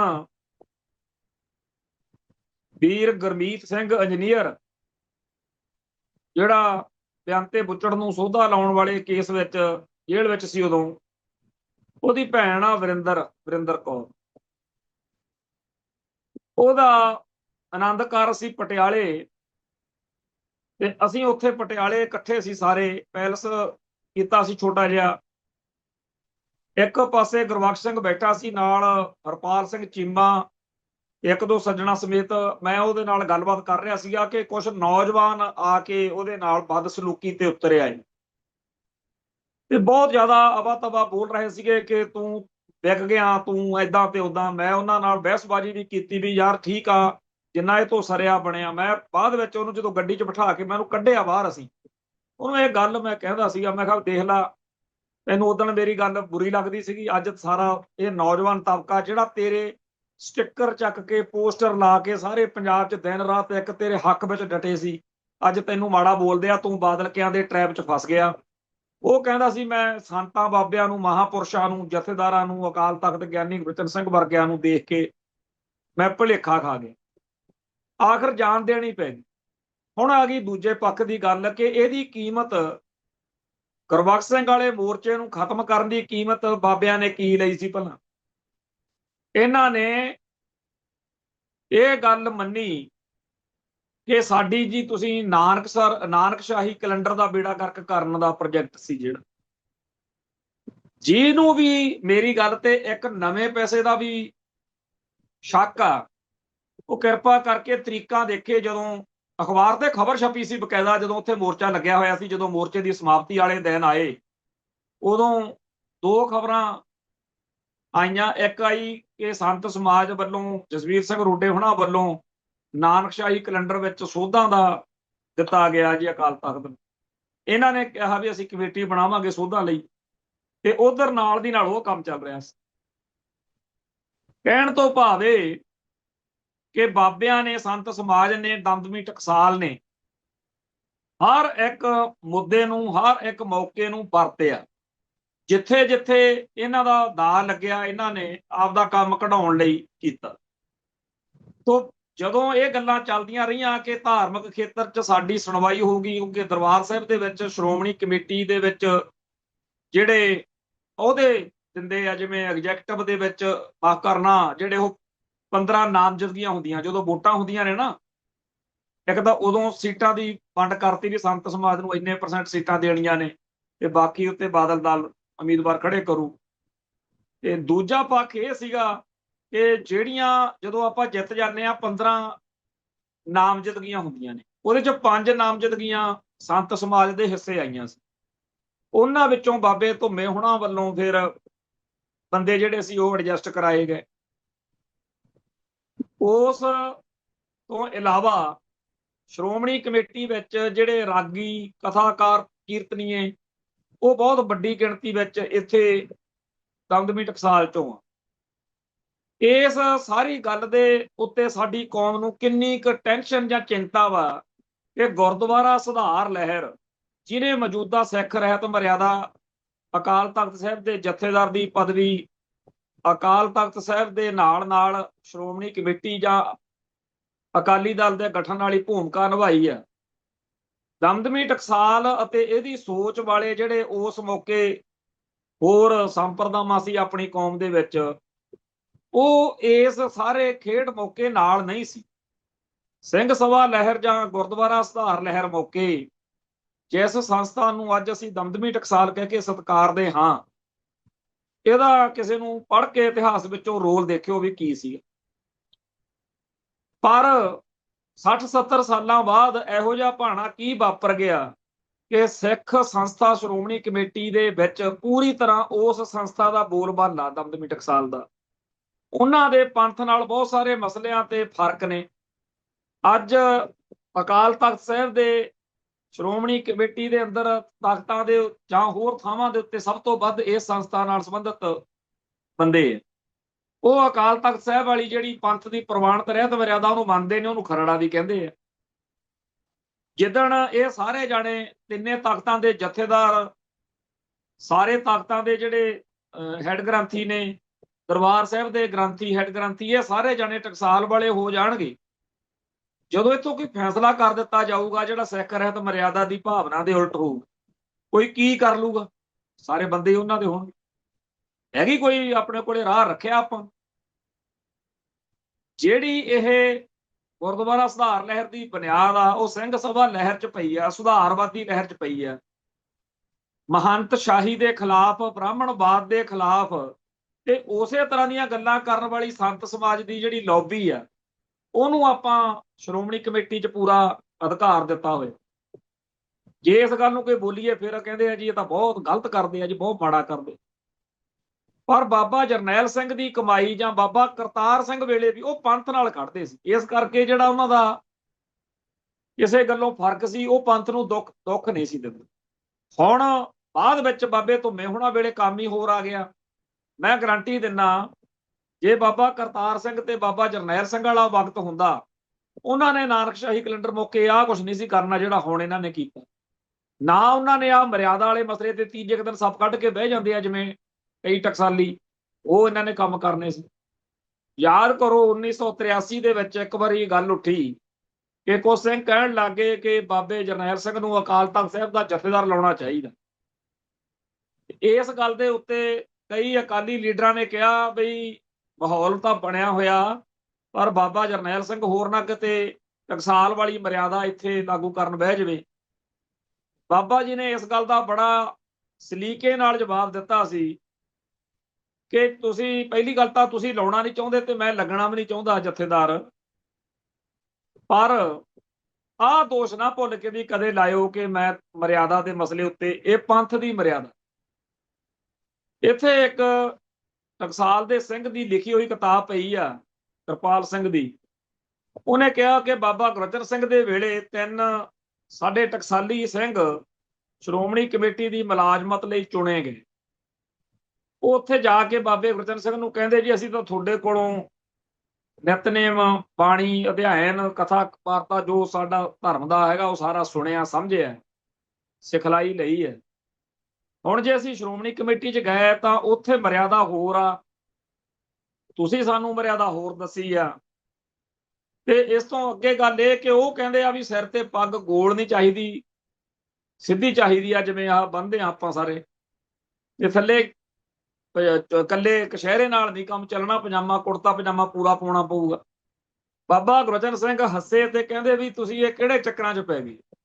ਇੱਥੇ ਆਪਣਾ ਡੇਰਾ ਵਾਹੇ, ਡੇਰਾ ਜਥਾ ਭਿੰਡਰਾ ਮਹਿਤਾ, ਇੱਥੇ ਆਪਣਾ ਜੋ ਮਰਜ਼ੀ ਆਪਦੇ ਡੇਰੇ 'ਚ, ਆਪਣੇ ਜਿਵੇਂ ਘਰਾਂ 'ਚ ਹੁੰਦਾ ਸਿਸਟਮ, ਆਪੋ ਆਪਣੇ ਤਰੀਕੇ ਨਾਲ ਹਰੇਕ ਘਰ ਦਾ ਸਿਸਟਮ ਆ। ਪਰ ਗੁਰਦੁਆਰਾ ਹਰ ਗਲੀ ਗਵਾਂਢ ਜਿੱਥੇ ਵੀ ਆਪਣੇ ਮਹੱਲੇ 'ਚ ਗੁਰਦੁਆਰਾ ਹੁੰਦਾ ਉਹਦੀ ਮਰਿਆਦਾ ਹੋਰ ਹੁੰਦੀ ਆ। ਉੱਥੇ ਆਪਾਂ ਪ੍ਰਸ਼ਾਦਾ ਪਾਣੀ ਛਕਣਾ ਕਿਵੇਂ ਆ, ਬਹਿਣਾ ਕਿਵੇਂ ਆ, ਉਹ ਸਾਰਾ ਸਿਸਟਮ ਹੋਰ ਆ। ਬਾਬਾ ਜੀ ਨੇ ਕਿਹਾ, ਇਹ ਉਹਦੀ ਟਕਸਾਲੀ ਸਿੰਘ ਦੀ ਕਿਤਾਬ 'ਚ ਮੈਂ ਰੱਖੀ ਹੈ ਸਭ, ਕਹਿੰਦਾ ਉਹਨੇ 3 ਸਿੰਘਾਂ ਨੂੰ ਕਿਹਾ ਕਿ ਇੱਥੇ ਡੇਰੇ 'ਚ ਆਪਣੇ ਪੰਥ ਦੀ ਮਰਿਆਦਾ, ਡੇਰੇ ਦੀ ਮਰਿਆਦਾ ਆਪਾਂ ਚਲਾਉਂਦੇ ਹਾਂ, ਪਰ ਉਹ ਪੰਥ ਦੀ ਮਰਿਆਦਾ, ਉੱਥੇ ਜਾ ਕੇ ਤੁਸੀਂ ਪੰਥ ਦੀ ਮਰਿਆਦਾ ਤੇ ਪਹਿਰਾ ਦੇਣਾ। ਉਹ 3 ਸਿੰਘ ਸੀਗੇ, ਗਿਆਨੀ ਪੂਰਨ ਸਿੰਘ, ਜਿਹੜੇ ਜਥੇਦਾਰ ਬਣੇ, ਗਿਆਨੀ ਜੋਗਿੰਦਰ ਸਿੰਘ ਜਿਹੜੇ ਜਥੇਦਾਰ ਬਣੇ, ਤੀਜਾ ਮੇਰੇ ਖਿਆਲ 'ਚ ਗਿਆਨੀ ਜਸਵੰਤ ਸਿੰਘ ਸੀ। ਪਰ ਉਹ ਤਿੰਨੇ ਬਾਅਦ 'ਚ ਵੱਡੀਆਂ ਪੋਸਟਾਂ ਤੇ ਗਏ, ਪਰ ਉਹਨਾਂ ਤਿੰਨਾਂ ਨੇ ਚਾਹੇ ਜਥੇਦਾਰੀ ਵੀ ਹੰਢਾਈ, ਪਰ ਉਹਨਾਂ ਨੇ ਕਦੇ ਪੰਥ ਦੀ ਮਰਿਆਦਾ ਉੱਤੇ ਕਿੰਤੂ ਪ੍ਰੰਤੂ ਨਹੀਂ ਕੀਤੇ। ਕਿਉਂ ਨਹੀਂ ਕੀਤੇ? ਕਿਉਂਕਿ ਉਹਨਾਂ ਨੂੰ ਗਿਆਨੀ ਗੁਰਬਚਨ ਸਿੰਘ ਜੀ ਵੇਲੇ, ਗਿਆਨੀ ਕਰਤਾਰ ਸਿੰਘ ਵੇਲੇ, ਗਿਆਨੀ ਜਰਨੈਲ ਸਿੰਘ ਜੀ ਵੇਲੇ ਜੋ ਮੱਤ ਦਿੱਤੀ ਜਾਂਦੀ ਸੀ, ਉਹ ਮੱਤ ਮਿਲੀ ਹੋਈ ਸੀ। ਹੁਣ ਆ ਗਈ ਆ ਪੰਗੇ ਵਾਲੀ ਮੱਤ ਦੇਣ ਵਾਲੇ ਆ ਗਏ, ਬਾਬੇ ਦੇ ਧੁੰਮੇ ਦੇ ਚੇਲੇ। ਇਹ ਤੁਹਾਨੂੰ ਸਿਆਪੇ ਪਾਉਣਗੇ, ਇਹ ਪੰਥ ਨੂੰ ਵਿਪਤਾ ਪਾਉਣਗੇ। ਬਾਬਾ ਆਪ ਨਹੀਂ ਹਟਦਾ, ਉਲਟਾ ਇੱਕ ਤਾਂ ਆਰਐਸਐਸ ਦੇ ਬੰਦਿਆਂ ਨੂੰ, ਬੀਜੇਪੀ ਦੇ ਬੰਦਿਆਂ ਨੂੰ ਸੱਦਦੇ ਆ, ਉੱਪਰੋਂ ਐਡਵੋਕੇਸੀ ਕਰਦੇ ਆ ਵੀ ਐਡੀ ਕਿਹੜੀ ਗੱਲ ਹੋ ਗਈ। ਪੁਰਾਣੇ ਜਿਹੜੇ ਅੱਜ ਇੱਕ ਉਹਨਾਂ ਦਾ ਬੁਲਾਰਾ ਬੋਲਣ ਰਿਹਾ ਸੀ ਵੀ ਜਦੋਂ ਜਨਸੰਘ ਤੇ ਬਾਦਲ ਦਲ ਦਾ ਸਾਂਝ ਹੁੰਦੀ ਸੀ ਬਾਬੇ ਕਰਤਾਰ ਸਿੰਘ ਵੇਲੇ, ਉਦੋਂ ਟਕਸਾਲ ਦੇ ਬਾਬੇ ਜਰਨੈਲ ਬਾਬੇ ਕਰਤਾਰ ਸਿੰਘ ਨੇ ਜੀ ਉਹਨਾਂ ਦੀ ਹਮਾਇਤ ਕੀਤੀ ਸੀ। ਫਿਰ ਜੀ ਇੱਥੇ ਉਹ ਬਾਬਾ ਕਰਤਾਰ ਸਿੰਘ ਦੇ ਵੇਲੇ ਉਹਨਾਂ ਦੇ ਚੜ੍ਹਾਈ ਕਰ ਜਾਣ ਤੋਂ ਬਾਅਦ ਇੱਥੇ ਬਾਦਲ ਆਇਆ ਸੀ, ਉਦੋਂ ਜਨਸੰਘ ਨਾਲ ਸੀ ਉਹਨਾਂ ਦੇ ਸਰਕਾਰ 'ਚ। ਭਾਈ ਅਮਰੀਕ ਸਿੰਘ ਨੇ ਬੋਲਣ ਲਈ ਟਾਈਮ ਦਿੱਤਾ ਸੀ ਕਹਿੰਦੇ, ਤੇ ਹੁਣ ਕਹਿੰਦੇ ਵੀ ਕਿਵੇਂ ਹੋ ਗਿਆ ਵੀ ਇਹ ਮਾੜੇ ਹੋ ਗਏ ਜਨਸੰਘ ਵਾਲੇ ਜਾਂ ਬੀਜੇਪੀ ਵਾਲੇ। ਭਾਈ 1980 ਤੋਂ ਪਹਿਲਾਂ ਇੱਕ ਗੱਲ ਚੱਲਦੀ ਰਹੀ ਆ, ਜਿਹਦੇ ਬਾਰੇ 1982-83 ਵਿੱਚ ਬਾਬੇ ਜਰਨੈਲ ਸਿੰਘ ਦੇ ਮੂੰਹੋਂ ਵੀ ਅਸੀਂ ਬਚਨ ਸੁਣੇ ਹੋਏ ਨੇ। ਬਾਬਾ ਜੀ ਕਹਿੰਦੇ ਹੁੰਦੇ ਸੀ, ਮੇਰਾ ਕੰਮ ਆ ਬਾਣੀ ਪੜ੍ਹਨਾ ਤੇ ਪੜ੍ਹਾਉਣਾ, ਟਕਸਾਲ ਦੇ ਮੁਖੀ ਵਜੋਂ ਲੋਕਾਂ ਨੂੰ ਨਿਤਨੇਮ ਨਾਲ, ਗੁਰਬਾਣੀ ਨਾਲ, ਇਤਿਹਾਸ ਨਾਲ ਜੋੜਨਾ। ਉਹ ਕੰਮ ਕਰਦਿਆਂ ਮੇਰੇ ਕੋਲੇ ਕਾਂਗਰਸੀ ਆ ਜੇ, ਅਕਾਲੀ ਆ ਜੇ, ਟਕਸਾਲੀ ਆ ਜੇ, ਕੋਈ ਹੋਰ ਆ ਜੇ, ਮੇਰਾ ਉਹ ਕੰਮ ਆ। ਮੈਂ ਇਹ ਨਹੀਂ ਦੇਖਣਾ ਕਿ ਉਹਦੀ ਰਾਜਨੀਤਿਕ ਜਮਾਤ ਕਿਹੜੀ ਆ, ਮੈਂ ਤਾਂ ਕਥਾ ਕੀਰਤਨ ਸਿਖਾਉਣਾ ਮੇਰੀ ਉਹ ਜ਼ਿੰਮੇਵਾਰੀ। ਤੇ ਉਸ ਦੌਰ ਵਿੱਚ 1980 ਤੋਂ ਪਹਿਲਾਂ ਜਦੋਂ ਟਕਸਾਲ ਦਾ ਜਥਾ ਕਥਾ ਕੀਰਤਨ ਪ੍ਰਚਾਰ ਲਈ, ਬਾਣੀ ਤੇ ਬਾਣੇ ਦੇ ਪ੍ਰਚਾਰ ਲਈ ਥਾਂ ਥਾਂ ਯਾਤਰਾ ਤੇ ਜਾਂਦਾ ਸੀ, ਤਾਂ ਉੱਥੇ ਸੰਗਤ ਵਿੱਚ ਕਿਹੜੀ ਸੋਚ ਵਾਲਾ ਬੰਦਾ ਆਇਆ, ਕਦੇ ਕੋਈ ਮੈਟਰ ਨਹੀਂ ਸੀ ਕਰਦਾ। ਕਾਂਗਰਸ ਦਾ ਵਾ, ਉਹ ਜਨਸੰਘ ਦਾ ਆਇਆ, ਉਹ ਕਿਹਦਾ, ਕੋਈ ਮੈਟਰ ਨਹੀਂ ਸੀ ਕਰਦਾ। ਤੇ ਇਸ ਗੱਲ ਦੇ ਵਿੱਚ ਆ ਜਾਂਦਾ ਫਿਰ 84 ਤੋਂ ਪਹਿਲਾਂ ਸਾਡੇ ਪੰਜਾਬ ਦੇ ਵਿੱਚ ਵੀ ਕਾਂਗਰਸ ਦਾ, ਕਈ ਕਾਂਗਰਸੀ ਪਰਿਵਾਰਾਂ ਦਾ ਬੜਾ ਵੱਡਾ ਕਾਂਗਰਸ ਵਿੱਚ ਯੋਗਦਾਨ ਸੀ। ਪਰ 84 ਤੋਂ ਬਾਅਦ ਕਾਂਗਰਸ ਪ੍ਰਤੀ ਜਿਹੜੀ ਸਾਡੀ ਸੋਚ ਬਣੀ, ਜਾਂ ਬੀਜੇਪੀ ਪ੍ਰਤੀ ਸੋਚ ਬਣੀ ਕਿ ਇਹਨਾਂ ਨੇ ਅਟੈਕ ਕੀਤਾ ਤੇ ਬੀਜੇਪੀ ਨੇ ਕਰਵਾਇਆ, ਤੇ ਕਰਵਾਉਣ ਦੇ ਵਿੱਚ ਇਹ ਦੋਨੇ ਜਮਾਤਾਂ ਦੋਸ਼ੀ ਨੇ। ਬਿਲਕੁਲ ਇੰਡੀਅਨ ਸਟੇਟ ਦੀ ਇਹ ਕਰਤੂਤ ਆ, ਪਰ ਮੂਹਰੇ ਤਾਂ ਇਹ ਲੱਗੇ ਸੀ ਦੋਨੇ। ਤੇ ਅਡਵਾਨੀ ਕਹਿੰਦਾ ਵੀ ਆ, ਜਿਹੜੀਆਂ ਗੱਲਾਂ ਬਾਬੇ ਕਰਤਾਰ ਸਿੰਘ ਵੇਲੇ ਦੀਆਂ ਜਾਂ ਕਿਸੇ ਹੋਰ ਦੀਆਂ 1984 ਤੋਂ ਪਹਿਲਾਂ ਦੀਆਂ ਕਿਸੇ ਟਕਸਾਲੀ ਦੀਆਂ ਸੁਣਾ ਰਹੇ ਆ, ਇਹ ਤਾਂ ਇਹ ਵੀ ਸੁਣਾ ਦਿਓ ਕਿ ਬਾਬੇ ਕਰਤਾਰ ਸਿੰਘ ਵੇਲੇ ਉਦੋਂ ਜਿਹੜਾ 9ਵੇਂ ਪਾਤਸ਼ਾਹ ਦਾ ਸ਼ਹੀਦੀ ਸਮਾਗਮ ਮਨਾਇਆ ਦਿੱਲੀ, ਉੱਥੇ ਇੰਦਰਾ ਗਾਂਧੀ ਆਈ ਸੀ, ਤੇ ਉੱਥੇ ਹੀ ਬਾਬਾ ਕਰਤਾਰ ਸਿੰਘ ਸੀਗੇ। ਜਦੋਂ ਉਹਨਾਂ ਨੇ ਕਿਹਾ ਵੀ ਇੰਦਰਾ ਗਾਂਧੀ ਨੂੰ ਜਿਹੜੇ ਬਚਨ ਬੋਲੇ ਆਪਾਂ ਨੂੰ ਪਤਾ ਹੀ ਆ ਕੀ ਦੁਹਰਾਉਣੇ, ਫਿਰ ਕਹਿ ਦੋ ਜੀ ਉੱਥੇ ਉਹ ਇੰਦਰਾ ਵੀ ਬੈਠੀ ਸੀ ਬਾਬੇ ਕਰਤਾਰ ਸਿੰਘ ਨਾਲ। ਫਿਰ ਕਹਿ ਦੋ ਵੀ ਗਿਆਨੀ ਜੈਲ ਸਿੰਘ ਤੇ ਬਾਬਾ ਜਰਨੈਲ ਸਿੰਘ, ਗਿਆਨੀ ਜੈਲ ਸਿੰਘ ਤੇ ਬਾਬਾ ਜਰਨੈਲ ਸਿੰਘ, ਜਦੋਂ ਭਾਈ ਜਿਹੜਾ ਸੀਗਾ ਸੰਤੋਖ ਸਿੰਘ ਦਿੱਲੀ ਵਾਲਾ, ਉਹਦੇ ਭੋਗ ਤੇ ਇਕੱਠੇ ਹੋਏ ਨੇ। ਇਹ ਤਾਂ ਹੁਣ 100 ਥਾਂ ਦੇ ਉੱਤੇ ਗੁਰੂ ਗ੍ਰੰਥ ਸਾਹਿਬ ਦੀ ਹਜ਼ੂਰੀ 'ਚ ਇਕੱਠੇ ਹੋ ਜਾਂਦੇ। ਆਮ ਬੰਦੇ ਵੀ ਜਿਨ੍ਹਾਂ ਦੇ ਪੂਰੇ ਵੈਰ ਵਿਰੋਧ ਹੁੰਦੇ ਆ, ਇਕੱਠੇ ਹੋ ਜਾਂਦੇ ਆ। ਇਹ ਤਾਂ ਫਿਰ ਚਲੋ ਹਸਤੀਆਂ ਸੀ, ਕਿਸੇ ਵੱਡੀ ਸ਼ਖਸੀਅਤ ਦੇ ਭੋਗ ਤੇ ਜਾਂ ਕਿਸੇ ਵੱਡੇ ਮੌਕੇ ਤੇ ਇਕੱਠੇ ਹੋ ਸਕਦੇ ਆ, ਕੋਈ ਐਡੀ ਗੱਲ ਨਹੀਂ। ਇਹ ਤਾਂ ਕੋਈ ਗੱਲ ਹੀ ਨਹੀਂ। ਇਦੋਂ ਵੀ ਵੱਡੀ ਗੱਲ, ਕਈ ਵਾਰ ਕਿਸੇ ਸ਼ਖਸ ਨਾਲ, ਕਿਸੇ ਸਿੱਖ ਨਾਲ ਕਿਸੇ ਦੀ ਝਗੜਾ ਹੋ ਜਾਂਦਾ, ਕਿਸੇ ਨਾਲ ਝਗੜਾ ਹੋ ਗਿਆ, ਤੇ ਉਹਨਾਂ ਵਿੱਚੋਂ ਇੱਕ ਸਿੱਖ ਗੁਰਦੁਆਰਾ ਸਾਹਿਬ ਦੇ ਵਿੱਚ ਕੜਾਹ ਪ੍ਰਸ਼ਾਦੀ ਦੇਗ ਵਰਤਾ ਰਿਹਾ ਹੋਵੇ, ਤੇ ਦੂਜਾ ਸਿੱਖ ਸੰਗਤ 'ਚ ਬੈਠਾ ਹੋਵੇ, ਕੀ ਉਹ ਪ੍ਰਸ਼ਾਦ ਦਊਗਾ ਨਹੀਂ ਜਾਂ ਉਹ ਲਊਗਾ ਨਹੀਂ? ਗੁਰੂ ਕੇ ਲੰਗਰ 'ਚ ਵੀ ਜਿਸ ਸਿੱਖ ਨਾਲ ਸਾਡੀ ਬਣਦੀ ਨਾ ਹੋਵੇ, ਉਹ ਪ੍ਰਸ਼ਾਦਾ ਵਰਤਾ ਰਿਹਾ ਹੋਵੇ, ਉਹ ਤੋਂ ਲੈਣ ਮੌਕੇ ਆਪਾਂ ਕੀ ਕਰਦੇ ਆ, ਕਹਿੰਦੇ ਵੀ ਨਹੀਂ ਲੈਣਾ, ਤੇਰੇ ਨਾਲ ਮੇਰੀ ਬਣਦੀ ਨਹੀਂ। ਉਹ ਗੁਰੂ ਕੇ ਸਾਡੀ ਕੋਈ ਮਰਿਆਦਾ ਆ, ਧਰਮ ਦੀ, ਕੌਮ ਦੀ ਕੋਈ ਨਿਯਮ ਨਾ ਕੋਈ ਸਾਡੇ। ਸੋ ਜਿਹੜਾ ਇਹ ਕਹਿਣਾ ਕਿ ਜੀ ਉਹ ਬਾਬੇ ਕੋਲੇ ਫਲਾਨਾ ਆਇਆ ਸੀ, ਫਲਾਨਾ ਆਇਆ ਸੀ, 1984 ਤੋਂ ਬਾਅਦ ਹਾਲਾਤ ਜਿਹੜੇ ਨੇ ਉਹ ਇਹ ਨੇ ਕਿ ਇੰਡੀਅਨ ਸਟੇਟ ਨੇ ਸਾਡੀ ਕੌਮ ਤੇ ਹਮਲਾ ਕੀਤਾ। ਟਕਸਾਲ ਦੇ ਮੁਖੀ ਸਮੇਤ, ਟਕਸਾਲੀ ਸਿੰਘਾਂ ਸਮੇਤ ਬਹੁਤ ਸਾਰੀ ਸੰਗਤ ਦਾ ਘਾਣ ਹੋਇਆ।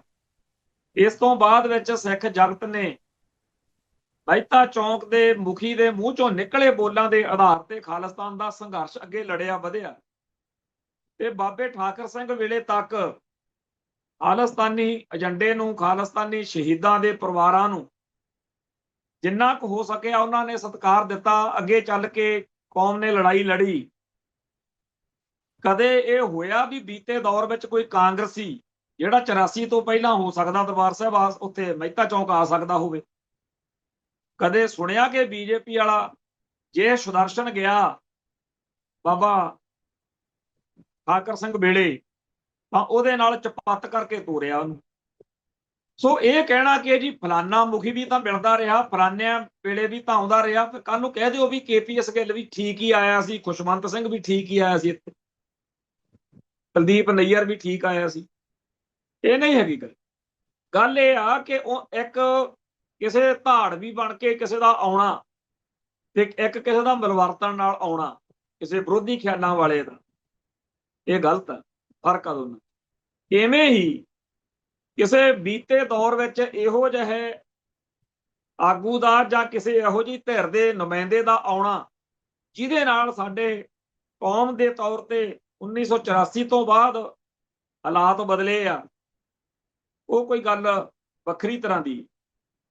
ਸੋ 1984 ਤੋਂ ਬਾਅਦ ਬਾਬਾ ਧੁੰਮਾ ਜੀ ਕਿਸੇ ਇਸ ਤਰ੍ਹਾਂ ਦੇ ਬੰਦੇ ਦਾ ਇੱਥੇ ਆਉਣਾ ਯੋਗ ਨਹੀਂ ਹੈ। ਹੁਣ ਬਾਬਾ ਜਰਨੈਲ ਸਿੰਘ ਹੁੰਦੇ ਤਾਂ ਉਹਨਾਂ ਨਾਲ ਗੱਲ ਕਰਦੇ ਤਾਂ ਉਹਨੂੰ ਸਾਡੀ ਉਹ ਕੋਈ ਗੱਲ ਸੁਣਦੇ। ਹੁਣ ਤੁਸੀਂ ਤਾਂ ਜਿਵੇਂ ਉਹ ਕਹਿੰਦੇ ਹੁੰਦੇ ਆ ਵੀ ਬਸ ਠੀਕ ਹੀ ਆ ਕੰਮ, ਹੁਣ ਚੱਕੀ ਚੱਲੋ ਫੱਟੇ। ਇੱਕ ਗੱਲ ਚੰਗੀ ਤਰ੍ਹਾਂ ਸਮਝ ਲਈ ਆ, ਜਿੰਨਾ ਕਿ ਤੁਸੀਂ ਕੱਲ ਦੇ ਤੁਹਾਡੇ ਬੰਦੇ ਲੱਗੇ ਹੋਏ ਨੇ, ਉਹ ਪ੍ਰੋਫੈਸਰ ਸਰਚਾਂਦ ਸਿੰਘ ਜੀ ਵੀ ਬੜੀ ਕਿਰਪਾ ਕਰ ਰਹੇ ਨੇ, ਉਹ ਵੀ ਤੁਹਾਨੂੰ ਐਡਵੋਕੇਸੀ ਮਿਲ ਗਈ। ਹੋਰ ਕਈ ਲੱਗੇ ਹੋਏ ਨੇ, ਖੁਦ ਬਾਬਾ ਹਰਨਾਮ ਸਿੰਘ ਧੁੰਮਾ ਖੁਦ ਲੱਗਿਆ ਹੋਇਆ। ਦੋ ਗੱਲਾਂ ਉਹ ਕਰ ਰਹੇ ਨੇ। ਇੱਕ ਤਾਂ ਦੋ ਪੱਖ ਨੇ ਗੱਲਾਂ ਦੇ। ਇੱਕ ਇਹ ਕਿ ਉਹ ਟਕਸਾਲ ਦੇ ਮੁਖੀ ਦੀ ਆਲੋਚਨਾ ਨੂੰ ਟਕਸਾਲ ਦੀ ਆਲੋਚਨਾ ਬਣਾ ਕੇ ਪੇਸ਼ ਕਰ ਰਹੇ। ਮਹਿਤਾ ਚੌਂਕ ਵਿੱਚ RSS ਦੇ ਬੰਦੇ ਦੇ ਆਉਣ ਦਾ ਫੈਸਲਾ ਟਕਸਾਲ ਦਾ ਨਹੀਂ ਹੈ, ਇਹ ਟਕਸਾਲ ਦੇ ਮੁਖੀ ਬਾਬੇ ਹਰਨਾਮ ਸਿੰਘ ਦਾ ਹੈ। ਬਾਕੀਆਂ ਨੂੰ ਜੇ ਪਤਾ ਹੁੰਦਾ, ਜਿੰਨੀ ਉੱਥੇ ਸੰਗਤ ਆਈ ਆ, ਪਤਾ ਬਾਬੇ ਨੂੰ ਵੀ ਆ, ਉਹਨਾਂ ਸਾਰਿਆਂ ਨੂੰ ਬੇਵਕੂਫ ਬਣਾਇਆ ਗਿਆ। ਜੇ ਉਹਨਾਂ ਨੂੰ ਪਤਾ ਹੁੰਦਾ ਉਹ ਕਾਹਨੂੰ ਉੱਥੇ ਆਉਂਦੇ, ਉਹ ਦਰਬਾਰ ਸਾਹਿਬ ਨਾ ਆਉਂਦੇ। ਸਿੱਖ ਸੰਗਤ ਜਿਹੜੀ ਮੂਹਰੇ ਬੈਠੀ ਸੀ ਉਹ ਸਿਰਫ ਦਿਖਾਉਣ ਲਈ ਕਿਵੇਂ ਤੁਸੀਂ ਇਕੱਠ ਕੀਤਾ, ਠੱਗੀ ਠੋਰੀ ਨਾ, ਸਭ ਨੂੰ ਪਤਾ। ਦੂਜਾ ਪੱਖ ਇਹ ਹੈ ਵੀ ਤੁਸੀਂ ਹੁਣ ਸਾਰੀ ਗੱਲ ਦੇ ਉੱਤੇ ਪਰੋਲਾ ਪਾ ਕੇ, ਪੋਚਾ ਪਾ ਕੇ ਇਹ ਜਲਾਉਣ ਲੱਗੇ ਹੋਏ ਹੋ ਕਿ ਜੀ ਮਾਨ ਵਿਰੋਧ ਕਰਦਾ ਇੱਕ ਤਾਂ, ਜਿਹਦੇ ਉੱਤੇ ਅਸੀਂ ਟਕਸਾਲ ਨੇ ਬੜੇ ਆਸਾਨ ਕੀਤੇ ਆ। ਬਾਬਾ ਜੀ ਚਲੋ ਮੰਨ ਲਈ ਗੱਲ, ਤੁਸੀਂ ਪੋਸਟਰ ਲਾਏ ਵੋਟਾਂ 'ਚ ਮਾਨ ਸਾਹਿਬ ਦੇ ਜਾਂ ਹੋਰ ਗੱਲ ਹੈ, ਪਰ ਜਿੱਥੇ ਤੁਹਾਡੀ ਗੱਲ ਗਲਤ ਆ, ਜੇ ਮਾਨ ਜਾਂ ਮਾਨ ਦੇ ਦਲ ਵੱਲੋਂ ਉਹਦੇ ਉੱਤੇ ਟੀਕਾ ਟਿੱਪਣੀ ਕੀਤੀ ਜਾਂਦੀ ਹੈ, ਤਾਂ ਉਹ ਟਕਸਾਲ ਦੇ ਨਾਲ ਜੋ ਮਾਨ ਸਾਹਿਬ ਦੇ ਰਿਲੇਸ਼ਨ ਨੇ, ਸਾਡੀ ਕੌਮ ਦਾ ਬੱਚਾ ਜਾਣਦਾ ਕਿ 1984 ਤੋਂ ਪਹਿਲਾਂ ਕਿਵੇਂ ਮਾਨ ਸਾਹਿਬ ਨੇ ਬਾਬਾ ਜਰਨੈਲ ਸਿੰਘ ਜੀ ਦੇ ਨਾਲ ਸੇਵਾ ਕੀਤੀ ਹੈ। ਐਵੇਂ ਨਹੀਂ ਸਰਕਾਰ ਨੇ ਚੱਕ ਕੇ ਉਹਨੂੰ ਬੰਬੇ ਮਾਰਿਆ ਸੀ ਤੇ ਉੱਥੇ ਕਿਹੜਾ ਟਿਕਣ ਦਿੱਤਾ। ਬਾਬਾ ਜੀ ਦੀ ਸ਼ਹੀਦੀ ਤੋਂ ਬਾਅਦ ਮਾਨ ਸਾਹਿਬ ਦੇ ਬਾਰੇ ਸਟੇਟ ਨੂੰ ਚੰਗੀ ਤਰ੍ਹਾਂ ਪਤਾ ਸੀ ਤੇ ਮਾਨ ਸਾਹਿਬ ਨੇ ਕੀ ਕੀਤਾ, ਚਿੱਠੀ ਲਿਖੀ, ਨਿਕਲ ਪਏ, ਨੇਪਾਲ ਦੇ ਬਾਰਡਰ ਤੋਂ ਫੜੇ ਗਏ। ਉਹ ਬਾਬੇ ਜਰਨੈਲ ਸਿੰਘ ਦੇ ਸੰਘਰਸ਼ ਨੂੰ ਅੱਗੇ ਤੋਰਨ ਲਈ ਤਤਪਰ ਰਹੇ।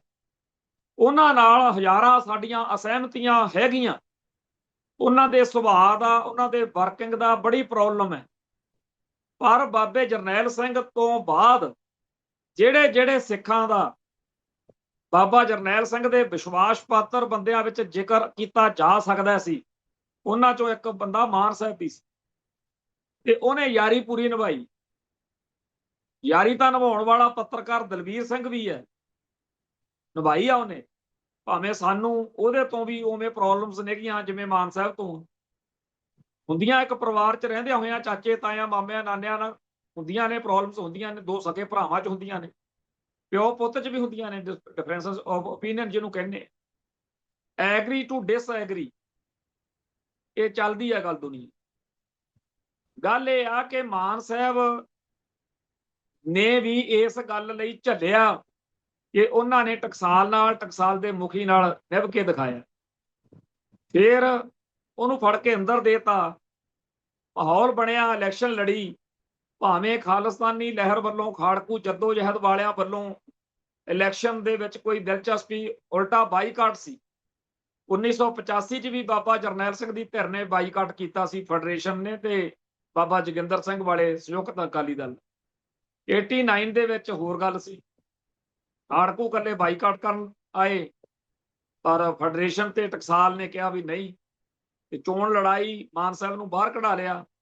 ਬਾਅਦ ਵਿੱਚ ਮਾਨ ਸਾਹਿਬ ਅਤੇ ਟਕਸਾਲ ਦੇ ਵਿਚਾਲੇ ਜੇ ਕਈ ਥਾਵਾਂ ਦੇ ਉੱਤੇ ਗੜਬੜਾਂ ਹੋਈਆਂ, ਉਹ ਗੱਲਾਂ ਆਪਣੀ ਥਾਂ ਤੇ ਹੈ।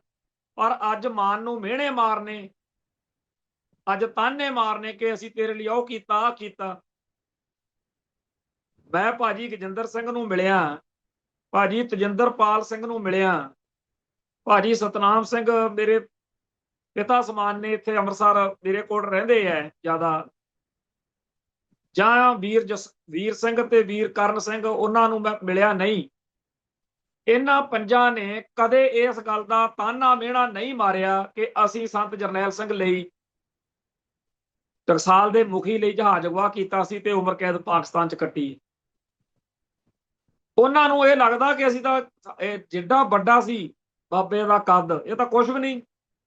ਤੇ ਉਹ ਬਾਬਾ ਟਕਸਾਲ ਦਾ ਮੁਖੀ ਜਿਹਦੇ ਲਈ ਲੋਕਾਂ ਨੇ ਆਪਦੇ ਪੁੱਤ ਵਾਰਤੇ ਵੀ, ਬਾਬਾ ਜੀ ਤੁਸੀਂ ਜਿੱਥੇ ਕਹੋ, ਉਹਦੇ 'ਚ ਇੰਨਾ ਭਰੋਸਾ ਦਿਖਾਇਆ ਕੌਮ ਨੂੰ। ਬਾਬਾ ਜਰਨੈਲ ਸਿੰਘ ਛੋਟੀ ਹਸਤੀ ਨਹੀਂ ਸੀ, ਉਹਨਾਂ ਦੀ ਕਮਾਈ ਬੜੀ ਵੱਡੀ ਸੀ। ਉਹ ਮੁੰਡੇ ਜਿਹੜੇ ਘਰੇ ਚੱਕ ਕੇ ਪਾਣੀ ਦਾ ਗਲਾਸ ਨਹੀਂ ਪੀਂਦੇ, ਉਹ ਬਾਬਾ ਜੀ ਦੇ ਹੁਕਮ ਤੇ ਕਹਿੰਦੇ ਸੀ ਦੱਸ ਕੀ ਕਰਨਾ, ਕੀ ਕਰਾਉਣਾ। ਤੇ ਬਾਬਾ ਜੀ ਦਾ ਵੀ ਉਹਨਾਂ ਨਾਲ ਦਿਲੀ ਪਿਆਰ ਸੀ, ਭਰਾਵਾਂ ਵਾਲਾ। ਆਗੂਆਂ ਉਹ ਨਹੀਂ ਸੀਗਾ ਵੀ ਜਿਵੇਂ ਹੁਕਮ ਕਰਨਾ ਜਾਂ ਲੀਡਰੀ ਝਾੜਨੀ ਹੈ। ਬਾਬਾ ਜੀ ਉਹਨਾਂ ਨਾਲ ਹਰੇਕ ਨੂੰ ਕਹਿੰਦੇ ਇਹ ਹੁੰਦੇ ਸੀ, ਮੇਰਾ ਭਰਾ ਬਣਨਾ, ਕਿਸੇ ਨੂੰ ਨਫ਼ਰਤ ਨਹੀਂ, ਕਿਸੇ ਨੂੰ ਵਾਧੂ ਗੱਲ ਨਹੀਂ ਕਰਨੀ। ਬਾਬਾ ਜਰਨੈਲ ਸਿੰਘ ਜੀ ਨੇ ਕੌਮ ਦੀ ਜਵਾਨੀ ਨੂੰ ਗਲ ਨਾਲ ਲਾਇਆ। ਜੇ ਕਿਤੇ ਕੋਈ ਗੜਬੜ, ਕੋਈ ਵਿਰੋਧ, ਕੋਈ ਮਸਲਾ ਬਣਿਆ, ਬਾਬੇ ਨੇ ਉਸ ਮਸਲੇ ਨੂੰ ਸੁਲਝਾਇਆ ਤੇ ਨੌਜਵਾਨਾਂ ਨੂੰ ਨੇੜੇ ਲਾਇਆ। ਆਉਣ ਵਾਲੇ ਮੁਖੀ ਦਾ ਕੀ ਹਾਲ ਆ? ਮਾਨ ਨੇ ਜੇ ਇਤਰਾਜ਼ ਪ੍ਰਗਟ ਕੀਤੇ ਹੈ ਤਾਂ ਜੋ ਮਾਨ ਦਾ ਟਕਸਾਲ ਨਾਲ ਰਿਲੇਸ਼ਨ ਹੈ, ਉਹਨਾਂ ਨੂੰ ਸੱਦ ਲੈਂਦੇ ਇੱਥੇ ਕਿਤੇ ਸਾਂਝੇ ਥਾਂ ਤੇ, ਆਪਦਾ ਕਿਸੇ ਬੰਦੇ ਰਾਹੀਂ ਵੀ ਮਾਨ ਸਾਹਿਬ ਆਓ, ਬਹਿ ਕੇ ਗੱਲ ਕਰੋ। ਤੇ ਕੀਤਾ ਕੀ ਹੈ? ਉਹਨੂੰ ਤਾਨੇ ਮਿਹਣੇ। ਆ ਜਿਹੜੇ YouTube ਚੈਨਲਾਂ ਵਾਲਿਆਂ ਦੇ ਰਾਹੀਂ ਪੜਾਸ ਕੱਢਦੇ ਫਿਰਦੇ ਹੋ ਨਾ, ਇਹਨਾਂ ਦਾ ਕੀ ਨਜ਼ਾਰੇ ਲੈਂਦੇ, ਇਹਨਾਂ ਦੇ ਲਾਈਕ, ਵਿਊ, ਸ਼ੇਅਰ, ਪੈਸੇ ਬਣਦੇ, ਜੋ ਮਰਜ਼ੀ ਬੋਲੀ ਚੱਲੋ। ਕਰਨੈਲ ਸਿੰਘ ਪੰਜੋਲੀ ਨੇ ਇਹ ਗੱਲ ਆਖੀ ਆ ਕਿ ਮਾਨ ਸਾਹਿਬ ਨੂੰ ਤੇ ਬਾਬੇ ਧੁੰਮੇ ਨੂੰ ਬਹਿ ਕੇ ਗੱਲ ਕਰ ਲੈਣੀ ਚਾਹੀਦੀ। ਪਰ ਉਹਨੂੰ ਮੈਂ ਵੀ ਗੱਲ ਕੀਤੀ, ਅੱਜ ਵੀ ਉਹ ਇੱਥੇ ਜਥੇਦਾਰ ਹਵਾਰੇ ਸਮੇਤ ਹੋਰ ਸਿੰਘਾਂ ਲਈ ਲੁਧਿਆਣੇ ਵਾਲੇ ਟੋਲ ਪਲਾਜੇ ਤੇ ਹੋਰ ਬਜ਼ੁਰਗਾਂ ਸਮੇਤ ਉੱਥੇ ਬੈਠੇ ਆ, ਉਹ ਧਰਨਾ ਲਈ। ਇਹ ਜਿਹੜੇ ਜੇਲ੍ਹਾਂ 'ਚ ਨਜ਼ਰਬੰਦ ਸਿੰਘ ਆ ਬਾਬਾ ਜੀ, ਜਿਨ੍ਹਾਂ ਲਈ ਅੱਜ ਵੀ ਬਹੁਤ ਚਿੱਟੀਆਂ ਦਾੜੀਆਂ ਵਾਲੇ ਕਦੇ ਦਿੱਲੀ ਧੱਕੇ ਖਾਂਦੇ ਆ, ਕਦੇ ਚੰਡੀਗੜ੍ਹ, ਕਦੇ ਇੱਥੇ, ਕਦੇ ਬਾਬਾ ਜੀ ਸੋਚਿਆ ਤੁਸੀਂ ਵੀ ਇਹ ਕੌਮ ਦੇ ਬਾਬੇ ਜਰਨੈਲ ਸਿੰਘ ਦੇ ਤੋਰੇ ਸੰਘਰਸ਼ ਦੇ ਵਿੱਚ ਹੀ ਜੇਲ੍ਹਾਂ 'ਚ ਗਏ ਨੇ? ਕਦੇ ਸੋਚਿਆ? ਕੱਲ ਇੱਥੇ ਭਾਈ ਅਮਰੀਕ ਸਿੰਘ ਦੀ ਬੇਟੀ ਨੂੰ ਬੋਢੀ ਮੰਨ ਕੇ 50-60 ਪਰਿਵਾਰਾਂ ਨੂੰ 3-4 ਲੱਖ ਰੁਪਈਆ ਅਮਰੀਕਾ ਤੋਂ ਕਿਸੇ ਵੀਰ, ਸ਼ਾਇਦ ਕੈਨੇਡਾ ਤੋਂ, ਮੁਲਤਾਨੀ ਆ ਕੋਈ, ਉਹਨੇ ਭੇਜੇ ਸੀ। ਉਹ ਪਰਿਵਾਰਾਂ ਨੂੰ ਇੱਥੇ ਸਹਾਇਤਾ ਰਾਸ਼ੀ ਦਸਵੰਧ ਜਦੋਂ ਵੰਡਿਆ, ਤੇ ਇਸ ਤਰ੍ਹਾਂ ਦਾ ਪ੍ਰੋਗਰਾਮ ਤੁਸੀਂ ਮਹਿਤੇ ਹੀ ਕਦੇ ਰੱਖ ਲਓ। ਅੱਜ ਵੀ ਟਕਸਾਲ ਦੇ ਬਾਰੇ ਲੋਕਾਂ ਦੀ ਜੋ ਮਨ ਵਿੱਚ ਹੈ, ਜੇ ਤੁਸੀਂ ਦੁਨੀਆ ਭਰ 'ਚ ਹੋਕਾ ਦਿਓ ਨਾ ਕਿ ਹਰੇਕ ਪਰਿਵਾਰ ਨੂੰ 1.25 ਲੱਖ ਦੇਣਾ, ਜਾਂ ਚਾਹੇ ਕਹਿ ਦੋ ਵੀ ਅਸੀਂ ਤਾਂ ਜੀ 10-10 ਲੱਖ ਦੇਣਾ, ਪਰਿਵਾਰਾਂ ਦੀ ਗਿਣਤੀ, ਪਰਿਵਾਰਾਂ ਨੂੰ ਪਹਿਲਾਂ ਕਹੋ ਕਿ ਜਿਹੜੇ ਲੋੜਵੰਦ ਪਰਿਵਾਰ ਨੇ 1978 ਤੋਂ ਲੈ ਕੇ ਹੁਣ ਤੱਕ ਦੇ ਜਿੰਨੇ ਪਰਿਵਾਰ ਨੇ ਅਫੈਕਟਡ, ਉਹ ਚਾਹੇ ਜੇਲ੍ਹ ਗਿਆ, ਚਾਹੇ ਗੋਲੀ ਵੱਜੀ ਤੇ ਚਾਹੇ ਉਹ ਕੋਈ ਹੋਰ ਚੱਕਰ ਬਣਿਆ, ਵੀ ਆਪਦੀ ਭਾਈ ਲੋੜ ਦੱਸੋ ਅਸੀਂ ਕਰਾਂਗੇ। ਤੇ ਉਸ ਹਿਸਾਬ ਨਾਲ ਦੁਨੀਆ ਭਰ ਦੇ ਵਿੱਚ ਹੋਕਾ ਦਿਓ 1 ਸਾਲ, ਤੇ 6 ਜੂਨ ਦੇ ਮੁਤਲਕ ਵੀ 1 ਜੂਨ ਨੂੰ ਇੰਨੇ ਪੈਸੇ ਇਕੱਠੇ ਕਰਨੇ ਆ, ਸੰਗਤ ਇਕੱਠੇ ਕਰ ਦੂ। ਅਸੀਂ ਕਰਦੇ ਸੀ, ਮੈਂ ਖੁਦ ਹੱਥੀਂ ਪੈਸੇ ਵੰਡਿਆ। NIA ਵਾਲਿਆਂ ਨੇ ਜਦੋਂ ਪੁੱਛਿਆ, ਮੈਂ ਕਿਹਾ ਜੀ ਮੈਂ ਨਹੀਂ ਕਦੇ ਗਣੇ, ਪਤਾ ਨਹੀਂ 1 ਕਰੋੜ ਵੰਡਤਾ ਕਿ 2 ਕਰੋੜ ਵੰਡਤਾ। ਰਣਜੀਤ ਸਿੰਘ ਦਮਦਮੀ ਟਕਸਾਲ, ਬੀਬੀ ਸੰਦੀਪ ਕੌਰ ਅਜਨਾਲੇ ਵਾਲੇ, ਅਗਪਾਲਾ, ਅਸੀਂ ਕੁਛ ਨਹੀਂ ਗਿਣਤੀ ਚ, ਅਸੀਂ ਬਥੇਰੇ ਪੈਸੇ ਸਾਨੂੰ ਦੇਈ ਜਾਂਦੀ ਸੀ ਸੰਗਤ, ਤਾਂ ਵੀ ਵੰਡੋ ਤਾਂ ਸਹੀ। ਉਹ ਤਾਂ ਸਰਕਾਰ ਨੇ ਕਹਿੰਦੇ ਕਾਸਤੇ, ਗੱਲ ਵੱਖਰੀ ਆ। ਅੱਜ ਵੀ ਕੱਲ ਵੀ ਇੱਥੇ ਪੈਸੇ ਆਏ ਨੇ। ਕਦੇ ਕਿਸੇ ਸਿੰਘ ਦੀ, ਸ਼ਹੀਦ ਸਿੰਘ ਦੀ, ਕਿਸੇ ਪਰਿਵਾਰ ਦੀ ਗੱਲ। ਹੁਣ ਆ ਜਾਓ ਬਈ ਮਾਨ ਦੇ, ਤੁਸੀਂ ਗੱਲ ਇਹ ਬਣਾਉਣ ਨੂੰ ਲੱਗੇ ਹੋ ਵੀ ਮਾਨ ਦੀ ਗੱਲ ਆ, ਉਹੀ ਪੰਜੋਲੀ ਪਤਾ ਖਾ ਗਿਆ ਵੀ ਕੰਨੀ ਮਾਨ ਤੇ ਧੂਮੇ ਦਾ ਰੌਲਾ ਕੋਈ। ਦੂਜਾ ਤੁਸੀਂ ਇਹ ਬਣਾਇਆ ਵੀਰ ਜੀ, IT ਸੈੱਲ ਬਾਦਲ ਦਲ ਵਾਲਾ, ਉਹ ਪ੍ਰਾਪੇਗੰਡਾ ਕਰਦਾ ਵਾ ਵੀ ਜਦੋਂ BJP ਨਾਲ ਇਹਨਾਂ ਦੇ ਸੰਬੰਧ ਸੀ ਉਦੋਂ ਤਾਂ ਕੁਝ ਨਹੀਂ ਸੀ ਤਕਲੀਫ, ਤੇ ਹੁਣ ਮੈਂ ਉਹਨਾਂ ਨਾਲ ਸਿੱਧਾ ਹੋ ਗਿਆ ਤੇ ਚੀਕਾਂ ਮਾਰਦੇ। ਬਾਬਾ ਜੀ ਕਿਉਂ ਐਵੇਂ ਗੜਬੜ ਕਰਦੇ? ਨਾ ਇਹ ਇਕੱਲੇ ਮਾਨ ਦਲ ਦਾ ਰੌਲਾ ਤੇ ਨਾ ਇਹ ਬਾਦਲ ਦਲ ਦਾ ਰੌਲਾ। ਸ਼ੁਕਰ ਆ ਜੇ ਬਾਦਲ ਦਲ ਵਾਲਿਆਂ ਨੂੰ ਵੈਸੇ ਤਕਲੀਫ ਆ, ਇਹ ਹਰ ਇੱਕ ਸਿੱਖ ਦਾ ਰੌਲਾ ਕਿ ਸਾਡੀ ਕੌਮ ਦੀ ਦੁਸ਼ਮਣ ਧਿਰ ਦੇ ਨੁਮਾਇੰਦੇ ਇੱਥੇ ਕਿਉਂ ਆਉਣ। ਪਰ ਅੱਜ ਜੋ ਕੁਝ ਸਾਡੇ ਸਾਹਮਣੇ ਆ ਚੁੱਕਿਆ ਬੀਤੇ 24 ਘੰਟਿਆਂ 'ਚ, ਖਾਸ ਤੌਰ ਦੇ ਉੱਤੇ ਸੋਸ਼ਲ ਮੀਡੀਆ ਉੱਤੇ, ਜਿਵੇਂ ਜਿਹੜੀ ਟ੍ਰੋਲਿੰਗ ਆਰਮੀ ਤੁਸੀਂ ਭਰਤੀ ਕੀਤੀ ਹੋਈ ਆ। ਅੱਗੇ ਟਕਸਾਲੀ ਸਿੰਘ ਦੀ ਪਛਾਣ ਕੁਛ ਹੋਰ ਹੁੰਦੀ ਸੀ, ਹੁਣ ਟਕਸਾਲੀ ਸਿੰਘ ਦੀ ਪਛਾਣ ਜਿਹੜੀ ਬਣਾ ਰਹੇ ਆ ਆਪਾਂ। ਇੱਕ ਵਾਰੀ ਮੈਂ ਗਿਆ ਸੀਗਾ ਸਿਆਲਕਾ ਸਾਹਿਬ ਕੋਲ, ਮੇਰੇ ਨਾਲ ਇੱਕ ਮੁੰਡਾ 98 ਕਿਲੋ ਉਹਦੇ ਕੋਲੋਂ ਸਮਾਨ ਫੜਿਆ ਗਿਆ ਸੀ RDX। ਉਹ ਵੀ 5 ਸਾਲ ਨਾਭੇ ਲਾ ਕੇ ਆਇਆ ਸੀ। ਮੈਂ ਸਿਆਲਕਾ ਸਾਹਿਬ ਕੋਲ ਲੈ ਕੇ ਗਿਆ ਉਹਨੂੰ, ਅਸੀਂ ਬੈਠੇ, ਮੈਂ ਆਖਿਆ ਜੀ ਵੀ ਟਕਸਾਲੀ ਸਿੰਘਾਂ ਨੂੰ ਇਸ ਤਰ੍ਹਾਂ ਦੀ ਬੋਲੀ ਸੋਸ਼ਲ ਮੀਡੀਆ ਤੇ ਵਰਤ ਕੇ ਜਿਹੜੇ ਉਹਨਾਂ ਦੇ ਵਿਰੋਧੀ ਨੇ, ਫੋਟੋ ਬਾਬੇ ਜਰਨੈਲ ਸਿੰਘ ਦੀ ਲੱਗੀ ਹੁੰਦੀ ਹੈ, ਫੋਟੋ ਬਾਬੇ ਜਰਨੈਲ ਸਿੰਘ ਦੀ ਲੱਗੀ ਹੁੰਦੀ ਆ ਜਾਂ ਕਿਸੇ ਹੋਰ ਯੋਧੇ ਦੀ ਲੱਗੀ ਹੁੰਦੀ ਆ, ਤੇ ਬੋਲੀ ਜਿਹੜੀ ਆ ਉਹ ਹਲਕੀ ਹੁੰਦੀ ਆ। ਵੀ ਤੁਸੀਂ ਸਿਆਲਕਾ ਸਾਹਿਬ ਨੂੰ ਸਾਰੀ ਗੱਲ ਦੱਸੀ, ਉਹਨਾਂ ਨੇ ਮੰਨੀ ਵੀ। ਉਹ ਕਹਿੰਦਾ ਜੀ ਜਿਹੜੇ ਬਾਬੇ ਨੂੰ ਜਾਂ ਬਾਬੇ ਦੇ ਵਿਚਾਰਾਂ ਨੂੰ ਬਹੁਤ ਨੀਵੇਂ ਦਰਜੇ ਉੱਤੇ ਚੱਲਦੇ ਆ, ਉਹਨਾਂ ਦਾ ਫਿਰ ਕੋਈ ਹੋਰ ਹੱਲ ਨਹੀਂ। ਬਾਬਾ ਜੀ ਵਿਰੋਧੀ ਤਾਂ ਬਾਬੇ ਜਰਨੈਲ ਸਿੰਘ ਦੇ ਵੀ ਬੜੇ ਸੀ। ਕਿਸੇ ਵਿਰੋਧੀ ਨੂੰ, ਕਿਸੇ ਬਹੁਤ ਕਰਕੇ ਹੋਏ ਬੰਦੇ ਨੂੰ ਮਾਰਨ ਦਾ ਹੁਕਮ ਦੇਣ ਦੀ ਥਾਂ ਬਾਬੇ ਜਰਨੈਲ ਸਿੰਘ ਨੇ, ਜਦੋਂ ਇੱਥੇ ਗੋਲੀ ਚੱਲੀ ਤਾਂ ਪਰਸੋਂ ਮਿਲਿਆ ਸੀ ਸਿੰਘ 6 ਜੂਨ ਵਾਲੇ ਦਿਨ, ਜਦੋਂ ਦਰਬਾਰ ਸਾਹਿਬ ਟਕਰਾਅ ਵਾਲਾ ਮਾਹੌਲ ਹੋਇਆ, ਲੰਗਰ ਹਾਲ ਵਾਲੇ ਪਾਸੇ ਕਿਤੇ ਗੋਲੀ ਚੱਲੀ, ਗੁਰੂ ਨਾਨਕ ਨਿਵਾਸ ਵਾਲੇ ਪਾਸਿਓਂ, ਤੇ ਇਹ ਉਦੋਂ ਪਤਾ ਹੀ ਸੀਗਾ ਵੀ ਉਧਰ ਬਾਦਲਕਿਆਂ ਦੇ, ਅਕਾਲੀਆਂ ਦੇ ਬੰਦੇ ਨੇ, ਲੌਂਗੋਵਾਲੀਏ, ਗੁਰਬਚਨ ਸਕੱਤਰ, ਗੁਰਚਰਨ ਸਕੱਤਰ। ਕਹਿੰਦੇ ਜੀ ਉਧਰੋਂ ਗੋਲੀ ਆਈ ਆ, ਬਾਬਾ ਜੀ ਕੋਲ ਆਏ ਭੱਜ ਕੇ ਇੱਧਰ। ਬਾਬਾ ਜੀ ਕਹਿੰਦੇ ਵੀ ਪੰਜ ਸਿੰਘਾਂ ਦੇ ਜਦ ਤੱਕ ਗੋਲੀ ਵੱਜ ਕੇ ਸ਼ਹੀਦੀ ਨਹੀਂ ਹੋ ਜਾਂਦੀ ਉਦੋਂ ਤੱਕ ਕੋਈ ਗੱਲ ਨਹੀਂ। ਇਹ ਗੱਲ ਔਨ ਰਿਕਾਰਡ ਆ, ਇੱਥੇ ਪਈਆਂ ਵੀਡੀਓ, ਹੁਣ ਵੀ ਆਡੀਓ ਤੁਰੀਆਂ ਫਿਰਦੀਆਂ ਬਾਬੇ ਦੀ। ਬਾਬਾ ਜੀ ਕਹਿੰਦੇ ਵੀ ਉਦੋਂ ਬਾਅਦ ਵੀ ਮੈਂ ਸੋਚੂਗਾ, ਇਹ ਨਹੀਂ ਵੀ ਹੁਣ 5 ਹੋ ਗਏ ਤੇ ਚੱਕ ਦਿਓ ਫੱਟੇ, ਹੁਕਮ ਦੇਤਾ ਨਾ, ਫੇਰ ਵੀ ਮੈਂ ਸੋਚੂਗਾ। ਉਹ ਤਾਂ ਇਹੋ ਜਿਹੇ ਸੀ ਬਾਬਾ ਜੀ। ਤੇ ਤੁਹਾਨੂੰ ਤੁਹਾਡੀ ਕੋਈ ਨਖੇਦੀ, ਕੋਈ ਆਲੋਚਨਾ ਕਰ ਜਾਵੇ, ਤੁਸੀਂ ਬੰਦੇ ਭਰਤੀ ਕਰ ਲਏ ਗਾਲਾਂ ਕੱਢਣ ਵਾਲੇ, ਉਹ ਹੁਣ ਲੱਗੇ ਹੋਏ ਨੇ ਸੋਸ਼ਲ ਮੀਡੀਆ ਉੱਤੇ। ਜੇ ਸੱਚੇ ਹੋ, ਜੇ ਤੁਹਾਡੀ ਗੱਲ 'ਚ ਕੋਈ ਵਾਲ ਫਰੇਬ, ਕੋਈ ਝੂਠ ਤੂਫਾਨ ਨਹੀਂ ਹੈਗਾ, ਜੇ ਇਹ ਕੰਮ ਬਹੁਤ ਵਧੀਆ ਵਾ ਵੀ ਸਿੱਖੀ ਦੇ ਦੁਸ਼ਮਣਾਂ ਨਾਲ ਸਾਂਝ ਪਾਉਣੀ, RSS ਦੇ ਬੰਦਿਆਂ ਨੂੰ ਇੱਥੇ ਲਿਆਉਣਾ, ਅਗੇ ਜੀ ਉਹ ਕਿਵੇਂ RSS ਵਾਲੇ ਆ? ਬਾਬਾ ਜੀ ਕਿਉਂ ਐਵੇਂ ਆਪਾਂ ਲੋਕਾਂ ਨੂੰ ਬੇਵਕੂਫ ਸਮਝਦੇ ਹਾਂ? ਸੋਸ਼ਲ ਮੀਡੀਆ ਉੱਤੇ ਉਹਦੀਆਂ ਫੋਟੋਆਂ ਦੇਖੋ, RSS ਵਾਲੀਆਂ ਉਹਦੇ ਪਾਈ ਆ ਡਰੈਸ, ਗਰੀਸ਼ ਗਰੂਸ ਤੇ ਚੜਾਇਆ ਸੀ ਉੱਥੇ, ਉਹ RSS ਦਾ ਬੰਦਾ ਆ। ਬਾਬਾ ਜੀ ਕਿਉਂ ਐਵੇਂ ਆਪਾਂ ਲੋਕਾਂ ਨੂੰ ਬੇਵਕੂਫ ਬਣਾਉਂਦੇ ਆ? ਮਹਾਰਾਸ਼ਟਰ ਕੋਈ ਬੜੀ ਦੂਰ ਆ, ਐਸੇ ਧਰਤੀ ਤੇ ਆ, ਲੈ ਆਉਣਗੇ ਲੋਕ ਉਹਦੀਆਂ ਹੋਰ ਵੀਡੀਓਜ਼ ਕੱਢ ਕੇ। ਅਗੇ ਜੀ ਉਹ ਤਾਂ BJP ਦਾ ਬੰਦਾ, BJP ਵਾਲੇ ਕਾਹਨੂੰ ਕੋਈ ਹੋਰ ਚੀਜ਼ ਆ, ਸਭ ਨੂੰ ਪਤਾ ਇਹ ਭਗਮਾ ਬ੍ਰਿਗੇਡ ਆ, ਇਹਦੇ ਬਹੁਤ ਸਾਰੀਆਂ ਪਿਛਲੇ 4-5 ਮਹੀਨੇ ਇੱਕ ਬਹੁਤ ਵੱਡੀ ਨੈਸ਼ਨਲ ਇੰਟਰਨੈਸ਼ਨਲ ਲੈਵਲ ਦੀ ਰਿਪੋਰਟਿੰਗ ਆ ਚੁੱਕੀ ਆ ਨਾ, ਜਿਹਦੇ ਚ ਹਜ਼ਾਰਾਂ ਇਹੋ ਜਿਹੀਆਂ ਸੰਸਥਾਵਾਂ ਦਾ ਜ਼ਿਕਰ ਆ ਵੀ ਉਹਦਾ ਬਾਹਲਿਆਂ ਲੋਕਾਂ ਨੂੰ ਪਤਾ ਹੀ ਨਹੀਂ ਹੈਗਾ ਵੀ ਇਹ ਆਰਐਸਐਸ ਦੀਆਂ ਨਹੀਂ। ਸੋ ਆਰਐਸਐਸ ਕਿਵੇਂ ਕੰਮ ਕਰਦੀ ਆ ਉਹਦੇ ਬਾਰੇ ਬਾਬਾ ਜੀ ਤੁਹਾਡੇ ਨਾਲੋਂ ਬਿਹਤਰ ਕੌਣ ਜਾਣਦਾ, ਤੁਹਾਡੇ ਜਿੰਨੇ ਉਹਨਾਂ ਨਾਲ ਪਿਆਰ ਸਤਿਕਾਰ ਵਾਲੇ ਲਿੰਕ ਨੇ। ਖੈਰ ਗੱਲ ਹੁਣ ਇਹ ਹੈ ਕਿ ਬਾਬਿਆਂ ਵੱਲੋਂ ਤਾਂ ਸਪਸ਼ਟ ਤੌਰ ਤੇ ਜਿਹੜਾ ਸਰਚਾਂਦ ਸਿੰਘ ਬੋਲਿਆ ਜਾਂ ਹੋਰ ਬਾਬੇ ਦੇ ਸਮਰਥਕ ਬੋਲੇ ਬਾਬੇ ਸਮੇਤ, ਇਹ ਗੱਲ ਪੂਰੀ ਮੁਕੰਮਲ ਤੌਰ ਤੇ ਸਮਝ ਆ ਜਾਣੀ ਚਾਹੀਦੀ ਹੈ ਕਿ ਬਾਬਿਆਂ ਨੇ ਮੁੜਨਾ ਨਹੀਂ ਹੈਗਾ। ਤੇ ਬਾਬਿਆਂ ਨੂੰ ਸਾਡੇ ਉੱਤੇ ਗੁੱਸਾ ਵੀ ਬਹੁਤ ਆ, ਜਿਹੜੀ ਹੋਰ ਸਿੱਖ ਸੰਗਤ ਹੋਰ ਨੌਜਵਾਨ ਇਹਦਾ ਵਿਰੋਧ ਕਰਦੇ। ਹੋ ਸਕਦਾ ਜਿਵੇਂ ਢੱਡਰੀਆਂ ਵਾਲੇ ਤੇ ਅਟੈਕ ਹੋਇਆ ਸੀ, ਕੋਈ ਉਹੋ ਜਿਹਾ ਭਾਣਾ ਵੀ ਵਾਪਰ ਜੇ, ਗਾਲਾਂ ਗੂਲਾਂ ਕੱਢ ਕੇ ਜੇ ਨਾ ਕੰਮ ਬਣਿਆ। ਪਰ ਗੱਲ ਹੋਰ ਹੈ, ਬਾਬਿਆਂ ਨੂੰ, ਬਾਬੇ ਧੁੰਮੇ ਨੂੰ ਜਾਂ ਬਾਬੇ ਦੇ ਹੋਰ ਸਮਰਥਕਾਂ ਨੂੰ ਜਦੋਂ ਇਹ ਪਤਾ ਵਾ ਵੀ ਅਸੀਂ ਮੁੜਨਾ ਤਾਂ ਹੈ ਨਹੀਂ, ਅਸੀਂ ਤਾਂ ਆਰਐਸਐਸ ਨਾਲ ਰਹਿਣਾ, ਫਿਰ ਪ੍ਰਵਾਹ ਕਾਹਦੀ ਹੈ? ਪ੍ਰਵਾਹ ਇਸ ਗੱਲ ਦੀ ਆ ਕਿ ਇਹ ਸਿੱਖ ਬਾਕੀਆਂ ਨੂੰ ਜਗਾਉਂਦੇ, ਬਾਕੀਆਂ ਨੂੰ ਦੱਸਦੇ।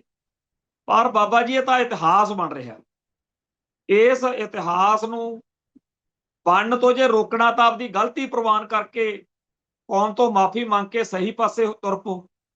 ਪਰ ਨਾਲੇ ਤਾਂ ਆਰਐਸਐਸ ਨਾਲ ਸਾਂਝ ਰੱਖਣੀ ਆ ਤੇ ਨਾਲੇ ਇਹ ਕਹਿਣਾ ਕਿ ਮੈਂ ਠੀਕ ਆ, ਏਦਾਂ ਨਹੀਂ ਹੁੰਦਾ ਹੈ। ਬੜੇ ਇਹੋ ਜਿਹੇ ਨਸ਼ੇੜੀ ਤੇ ਸ਼ਰਾਬੀ ਦੇਖੇ ਆ ਜਿਹੜੇ ਕਹਿੰਦੇ ਹੁੰਦੇ ਆ ਮੈਂ ਠੀਕ ਆ, ਮੈਂ ਗਲਤ ਨਹੀਂ ਹੈਗਾ, ਮੈਨੂੰ ਚੜੀ ਥੋੜੀ ਹੋਈ ਆ, ਖੜ ਹੁੰਦਾ ਨਹੀਂ ਹੁੰਦਾ। ਤੁਹਾਡਾ ਵੀ ਉਹੀ ਹਾਲ। ਖੈਰ ਇਸ ਮਸਲੇ ਉੱਤੇ ਅਜੇ ਗੱਲ ਅਧੂਰੀ ਆ, ਕੱਲ ਨੂੰ ਗੱਲ ਫਿਰ ਕਰਾਂਗੇ। ਇੱਥੇ ਸਮਾਪਤੀ ਕਰਦੇ ਹਾਂ। ਨਾਨਕ ਨਾਮ ਚੜ੍ਹਦੀ ਕਲਾ, ਤੇਰੇ ਭਾਣੇ ਸਰਬੱਤ ਦਾ ਭਲਾ। ਵਾਹਿਗੁਰੂ ਜੀ ਕਾ ਖਾਲਸਾ, ਵਾਹਿਗੁਰੂ ਜੀ ਕੀ ਫਤਿਹ।